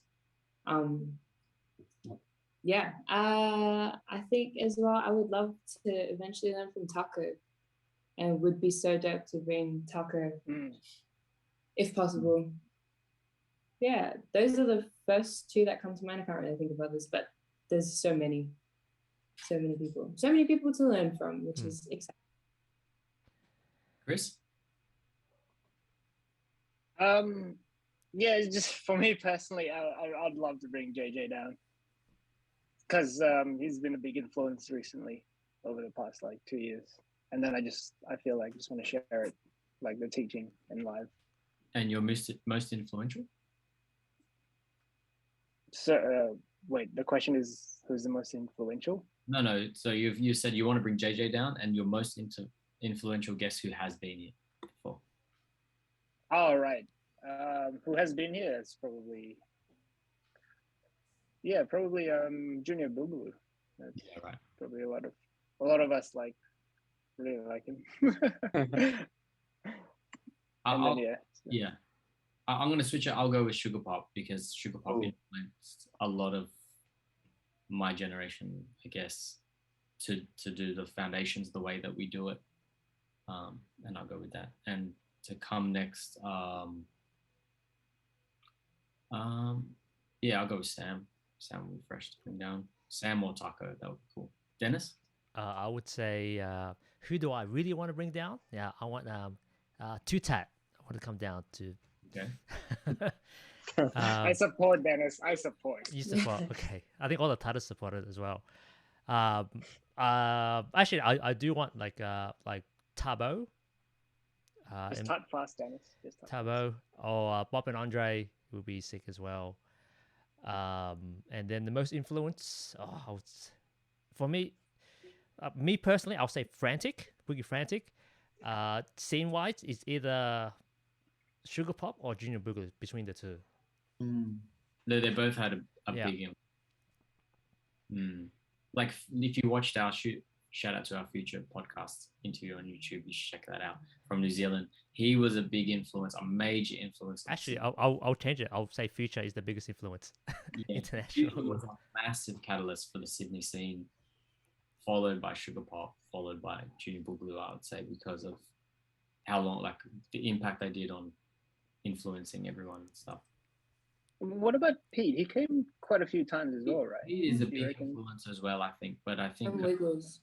came and to Wiggles is a, oh my god, so many massive. Yeah, massive. I'm Yeah. saying in my perspective, because when we were really learning like foundations, I guess Sugar Pop was kind of the one that laid the blueprint. Hmm. A lot of our blueprint was off Pop, so I would say he's the most, like, my first big teacher was Pop. Hmm. But of course, like Pete and Wiggles have done so much for okay, I'm gonna switch it up, guys, if that's cool. Now, this is a big question that a few people asked, only 2 people asked about, was popping at destructive steps. So can we talk a bit about popping at destructive steps? So one question was, will popping be back at DS14? And one question was like, That's not a question for us, is it? Yeah, it's like in the end, it's like it's not our call because it's not our event. It's Alice's event. Who's the person that's running Destructive Steps now, and yeah, I mean, it's her call. It's her call in the end. Like she has the final say of the direction of the event. But I guess I will say that it is for the community. It's by the community for the community, right? So the community loved popping at DS and have it back. But I do want to say, on behalf of like myself and like the popping community, like big thanks for having us there for so long at Destructive Steps. And like I can understand why there has a change. There's a lot. There's so much to deal with in a big event like that. And of course, I want popping to be involved. That's why we're here on this chat, this Sydney Popping Summit. So, and it is, Australia's biggest street dance event. So I'd love to have popping involved again. It was so great to do the State v State. It's so great having popping guests down to Destructive Steps. So big thanks to Alice and the whole team.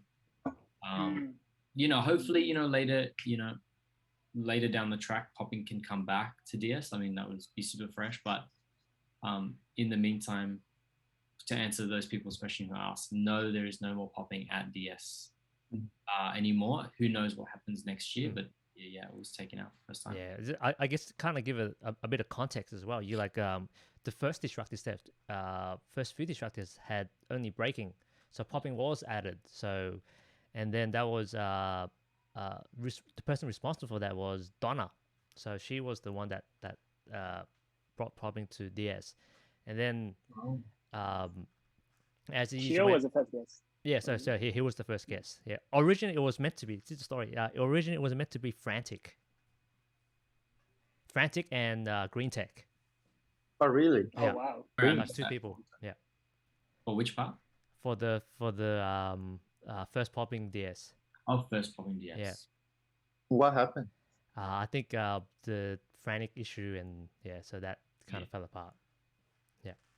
So as the years went, and that Joe said that he's gonna run for 10 years, and and he was training Alice to eventually take over as well, and from the events that she was doing like outside of DS, that it was, you can already tell the direction that she wants to push DS to be, and at the time, like when during the last event that had popping, the popping event outside of DS, like we had like quality events. I felt like when you have Drop the Beat, Funk You Up, Dance Collab. So those were, so me personally, I felt that those events, because it's kind of much more focused, like there's not too many styles in it, so it was like I had more fun there because it was we can focus. So you look at Destructive Set, they're trying to fit so many events in like three days. If they had like a week, it'd be perfect. But it was like 3 days, and they want to do this, so it's like it's impossible to. Physically, it's super hard. Yeah, super hard. And what happens when you run over time? You have to pay for more. So it's the logistics of it was yeah, logistics of it is going to be hard to if we had like a radical force week, then or DS week, there's public holiday for everyone, it would be like perfect. Yeah, and you, like I said, like it was like popping. Like I remember heard like Chucks and Weiwei talked about it. Like mentioned popping. Like the popping has grown so much that we technically don't really have to be part of it, and it's great to give the other styles coming up more opportunities to kind of showcase. And hopefully that just builds Yeah. the scene bigger, So if we have our own popping events and then DS can help build up those other styles that they're featuring now, like whacking and hip hop, etc. That's cool. Popping will always be the best. But anyway, good. We just answered Mina's question where we've lost and we came back. Yeah, because given the COVID situation, it was like pretty much no events, and then it would have been cool if we had popping category for these distracted steps, but that's how it is, and we can always go, let's just do our own event, popping Nation national. I don't know. Let's wrap that up. So for everyone who's asked me as well, like behind the scenes, who've been like, well, why is there no DS popping? They're just moving in a different direction now and focusing on other styles, and it is what it is. Big thanks to Destruct Steps for having us. Hopefully the poppers can make a return sometime in the future.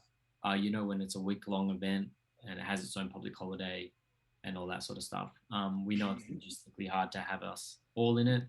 But yeah, props for. Or we can just like have, for example, have like a Melbourne have a popping event there, and then everyone goes, so we can make it a national event. You get it? It's like if everyone. I'm moving on, Dennis. I'm moving on. Okay, I've got a few that I'm going to finish off with, right? Because we've got about 20 minutes. 20 minutes left, right? So let's finish off with any words for the new gen, medium gen, and old gen. This is from Ron.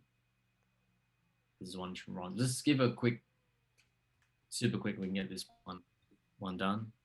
Any advice for the new gen, medium gen, old gen? Yep. Medium gen. Yeah.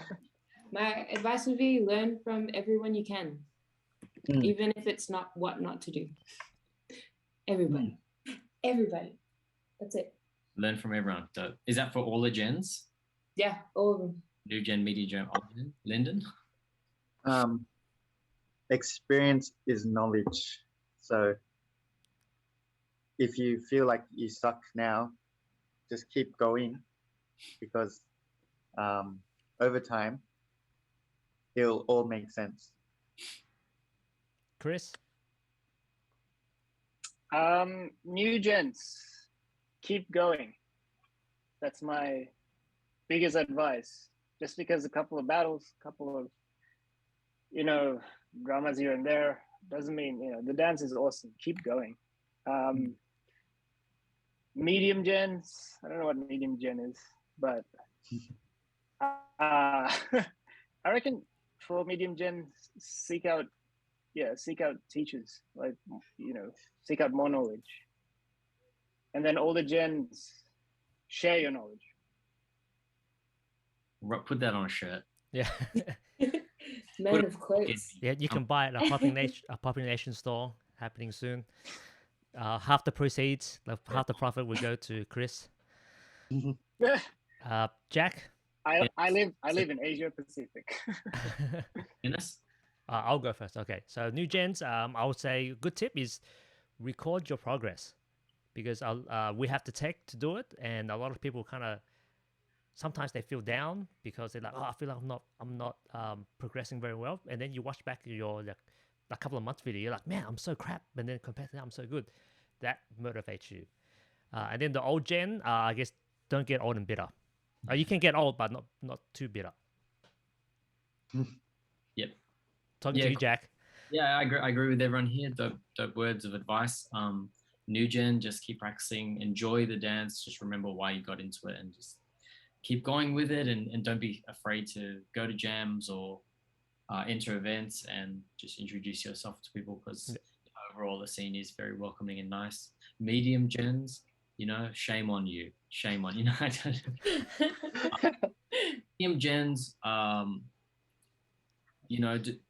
don't be afraid to start something new because things are already in motion. Like, oh, there's a lot of classes. There's no reason why you can't. Like the older gens, unless they're like bitter and want to hold you back. So, if there's events you want to run, if there's classes you want to do, go with it. Don't wait and stuff. And older gen, there's a place for you in the scene. Like Romeo. He was so dope back in the day, and he hasn't been training much now. But like, I would still get him to come to jams, to judge, to give feedback to the new generation, because he has experience. There's a place for the older generation in the community, but just don't abuse that power of being, I was there back, because it's really not like that. The times have changed. Okay. All right. Let's move on to the next one, homies. So this is, a few people ask the same sort of thing, where it's like, how do we make popping more popular? What's our next step to help the community grow?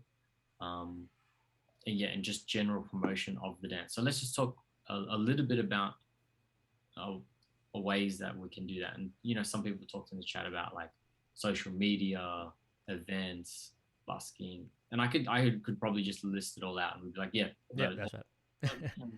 Like what do you guys think? I guess read a marketing book. Read a marketing book. But yeah, like, I would love to get it on, even though I don't think kids watch TV anymore. Like, I'd love to get like if we look in, take China as an example, how they have the street dance of China. We had a street dance of Australia, and we had a bit more traction. Like, we have all those singing shows, like the Voice and Idol and stuff. So if we had some sort of dance TV show where kids watch it and be like, man, this is pretty dope. I really want to. I guess in your case, in that example, is make the most of opportunities that's outside of our control in a way. So like, for example, TV, it's like, I remember when So You Think Dance came on back in the days, it was the popularity of I guess dance in in public consciousness was a lot high. Did we make the most of it? I guess some people did. Some, I reckon you could have been better. Like, we could have milked it a lot more, but we didn't. And I guess another part is we have to create our own opportunities, by using social media, kind of market ourselves, and I guess selling out a bit, I don't think we have to sell out. I think it's just, putting your product out there. Yeah. Of, like, you're doing a solo promote, like put on your Instagram, whatever, and hopefully people share it and like it. And, if you're running a jam, like I remember Brandon's dad said ages ago, the popping scene is so cool and whatever, but why is it so underground? We're doing the summit at like UTS. Underground. The underground. Like, why isn't it out in the street and people can like get to know who everyone is? You're such amazing dancers, whatever. I'm paraphrasing, I can't remember what he said. But yeah, like getting like a street dance of Australia sort of thing going, more like awareness for kids to want to get into dance and popping, and like busking shows and watching like do that. Networking is like a massive thing. I think we could all work on together. Because it's not just our events that we need to support. I reckon it's other events as well that maybe aren't necessarily dance related, but opportunities for you to be like, hey, check out my Instagram, or like, hey, whatever, I've got this event coming up, maybe you can come support here. Yeah, those kind of opportunities as well. One thing that I always wanted to do, and Dennis, to be honest, I can't remember if we ever did it properly, and I don't think so. Like, for example, my event, Popper's Night Out, and Popper's Night Out was basically just getting like, now we made it into like a popping battle, right? But Popper's Night Out originally was more like, all the poppers, let's just go out and we bum rush a club. Like, let's say if we get the whole popping scene, if we can get like 70 people, let's say as many that would enter a comp. Hey, we're going to this club this night, all 70 of us. Imagine the club. That would be like instead of organizing our own club, we all just make it happen. And, and so that's what Kai was talking about. We need that mix of like just regular people and then dancers and stuff, like the bum rush, you know, like just the takeover. Just take Yeah. over. Sounds like the Olympic strategy. Yeah. Have our own room.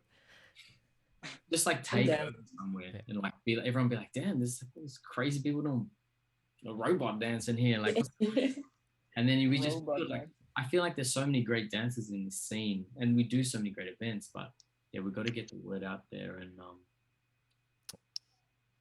yeah, more basketball shows and bum rush events and stuff like that. Yeah, I think just for anyone watching, I still want to stress, like, don't be afraid to do performance. It's always a positive thing to do something. Yeah, I like to pull in people because, like, I work for companies sometimes. They have this like a year-end party where they bring their families, and I like to just rope some people in and we just do a show.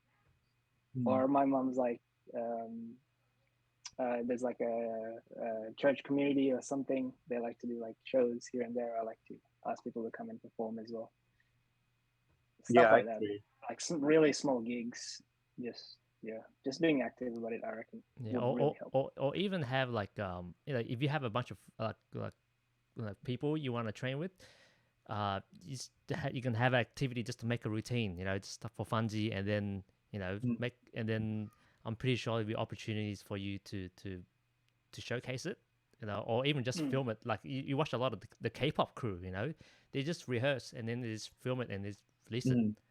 So you can either do that. So one, I guess exposure, you're having content out for the general public or even the dance community to consume, and then you can use it for a gig. Maybe someone, I've seen this. I know this guy did a gig there, or practice performance. Can you perform for here? So just being ready when the opportunity comes. Yeah, don't they market it as K-pop in public? Yeah, that's the thing. K-pop in public. Yeah, like we should do popping in the PIP. Pip. PIP. I'm gonna pip this weekend. See, do a pip video. SPU does pip. Any other? I don't know, but I feel like we do like a little bit on that performance side, because it's very battle oriented sometimes, I feel, as well, and then we just like to jam, but doesn't mean you have to rehearse in a group and spend lots of time. You can just do solo shows as well. Lyndon, we have to milk this performance. Yeah, it's to a non-popping dancer background crowd, so we'll see. Well, when we recorded things yesterday, it was like the people who watched it, they seem to enjoy it. They really enjoyed it. They started clapping and stopped what they were doing. Yeah, we'll see how we. I think we should re-record that like somewhere else, like during the night. Yeah, definitely. I think that what's on your Instagram now, Dennis, looks awesome. So I would love for you to film it a proper whole version, put it on YouTube, share it around. It looks great. Lyndon looks great, so that's awesome. Okay, Can I ask a quick question, actually, just regarding this? I thought it was important. The one I feel like for media, why they are very popular and takes off is because of the music and song choice. So, example, K-pop is already very, very popular and listened to by worldwide. Same with if I watch some of the Corey guys, urban guys, they use like the latest songs, kind of thing. So that takes a lot of traction. Do you think that's something we should incorporate as well when we do, videos? I think it's worth just we missed our boat with Bruno Mars, the 24K. Yeah. It's true. I guess we got to take those opportunities when they come. Like when a funky song kind of hits the mainstream, really got to kind of milk that a little bit. Yeah. But we also want to show it like as is and not sell out too much. But I do understand where you're going, Chris, for sure, with like the song choice, because obviously people want to. The song choice just makes it really. I mean, you got Jaya and like they're doing it to like good funk songs that's going viral. Jaya and Jiro. I tried to use TikTok today. I'm like so confused. We had two. I just will do two more questions from the chat, and then we'll pretty much finish up. So from Bra to Oz, with styles like waving, tutting, animation are quite closely tied to popping. Is there a certain standard qualification for someone to teach these styles in their class? Let's head over to you, Dennis. Yeah, ask me first, and then that's it. Do the one. Okay, ask me. But Yeah, you, oh, sorry, that's your answer. yeah, ask me. I'm the king. Do you know who I am? And yeah, I don't have the hashtag. But again, just ask, who was teaching you and stuff, and ask if they are, if you're cool to teach. Like for example, like waving, you got so many waving teachers in Sydney. You can ask. Like Chris is one of them. Like Jason's one of them. I guess who else? Wong. I personally asked Jay Smith. Yeah. To teach before I started, so because he's my teacher for waving. Yeah, so like you're just going back to who was your teacher, Yeah. so that's dope. The next, sorry, Gabs, did you want to jump in or Lynn? Good. The next question from Swinglock is: any PN events confirmed for next year yet, or TBA? The plan is to do a bunch of events next year, so it's confirmed that we want to run them. It's TBA to actually making it happen. So yeah, we're in that realm at the moment. So we've got a couple of minutes left. I just wanted to get Okay, Keanu can you can ask Keanu as well. Keanu can do everything. Yeah, Keanu can do everything. Yeah. Keanu, how do you not say Keanu? Yeah. Keanu's the radio waves. Radio waves, that's right, radio waves. That's something we lost there. Keanu's name that we wanted back. Yeah.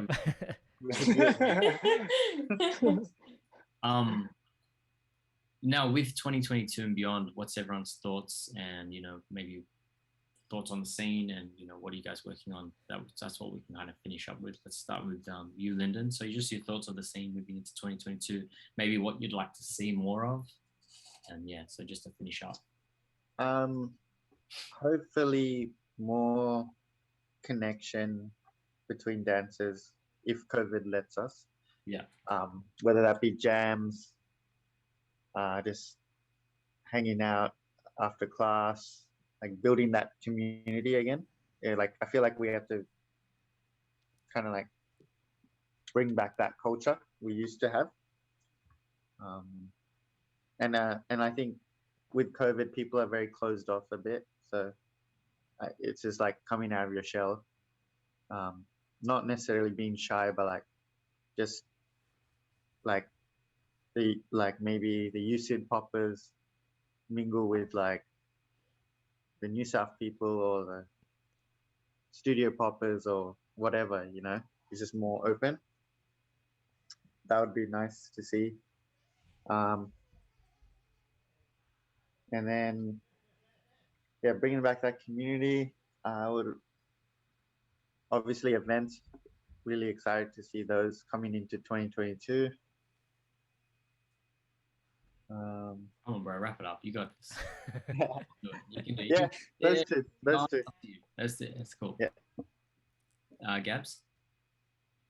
I want more shows More and opportunities for dancers to be paid to perform, because not everyone, we've been talking a lot about teachers, but not everyone wants to teach to make a living from dance. So I think shows would be another natural path, and it's part of our history too, right? Like Evie's doing shows and everything. It's all there.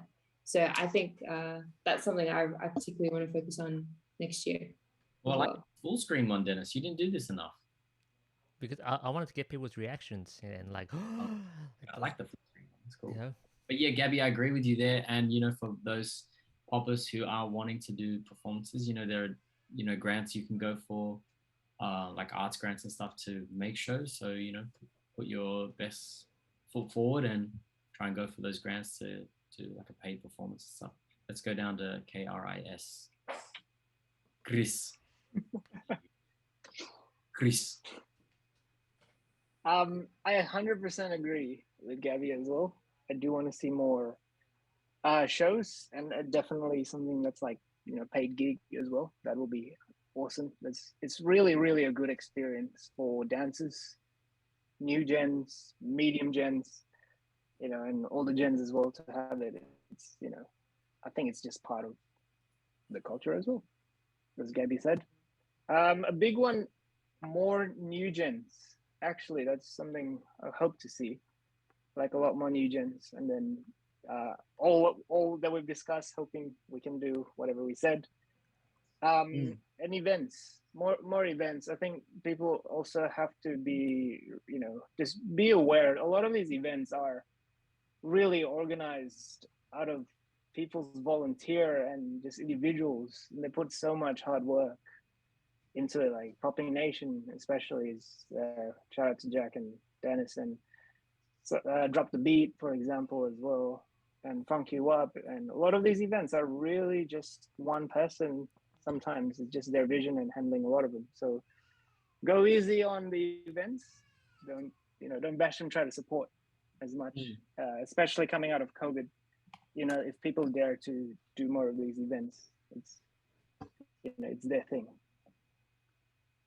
So yeah, that's it for me. How about you, Jack? Or you want to go me first? I'm typing in the chat right now. Okay, so I shall talk. So what I want for 2022 is like for everyone who's watching this, you know, I want everyone to kind of work together now that we have a more of a general idea where we want to take the scene, like as a community in general, rather and one of the focus for this summit was to have everyone to kind of, you know, to kind of communicate to everyone that we're working on a similar goal, and finding people who are like-minded, you know, say, hey, we can do this together, and then, you know, work together rather than, okay, I'm trying to do this by myself, it's so hard and stuff.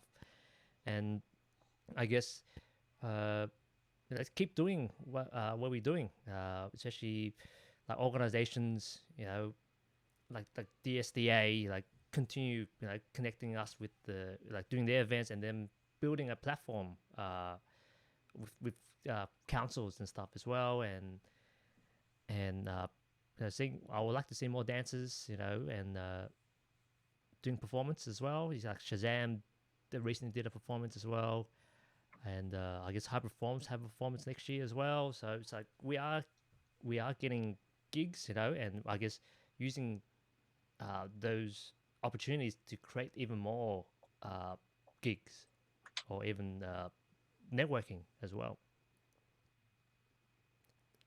On to you, Jack.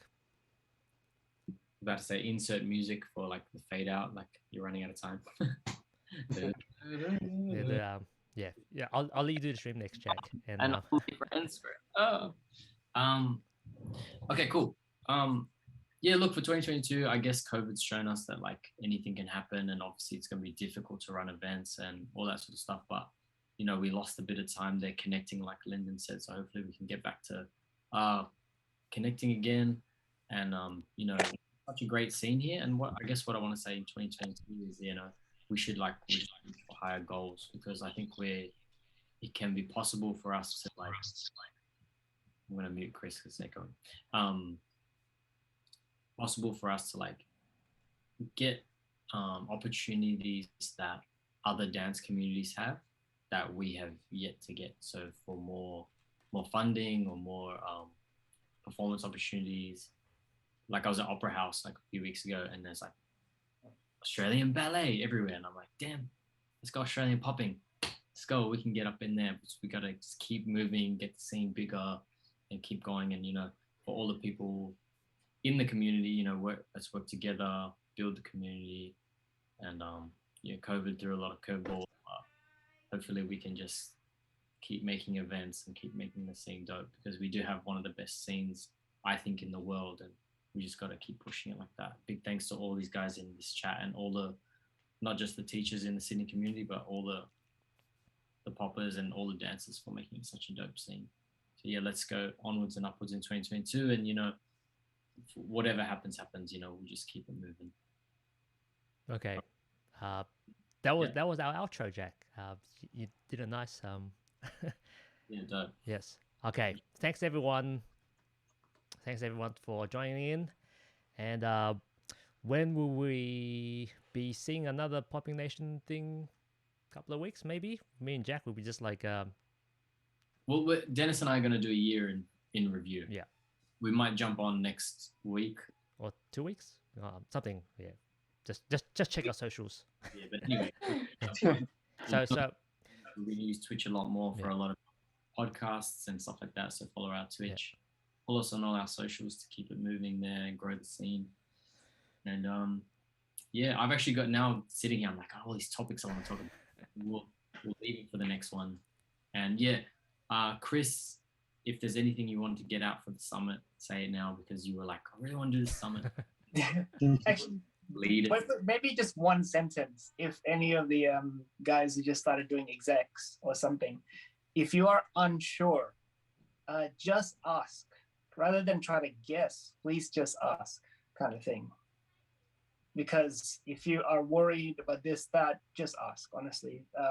In my experience, if I'm unsure, like if I'm running an event or something, there's so many people you can consult. Just ask. There's so many people available. So please take that away from me pushing this. Is just ask. There's Jack, Dennis, and if you are watching and breeding like the new generation as well, you can just tell them, like, if you guys aren't sure, please ask. All right, super dope. Thank you, Chris. Thank you everyone in the chat who joined us tonight.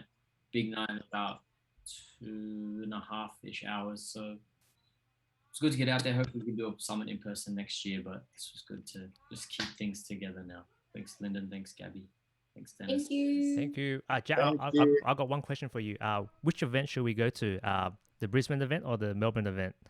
Okay, this is something we were going to talk about in this chat because annoyingly, like, there's an event in Brisbane and an event in Melbourne and they're happening on the same day. It's like, after COVID and all the dates, they got 2 big events on the same day. So we were going to talk about having like an Oz calendar that people can refer to, because Dennis, you're Sydney, right?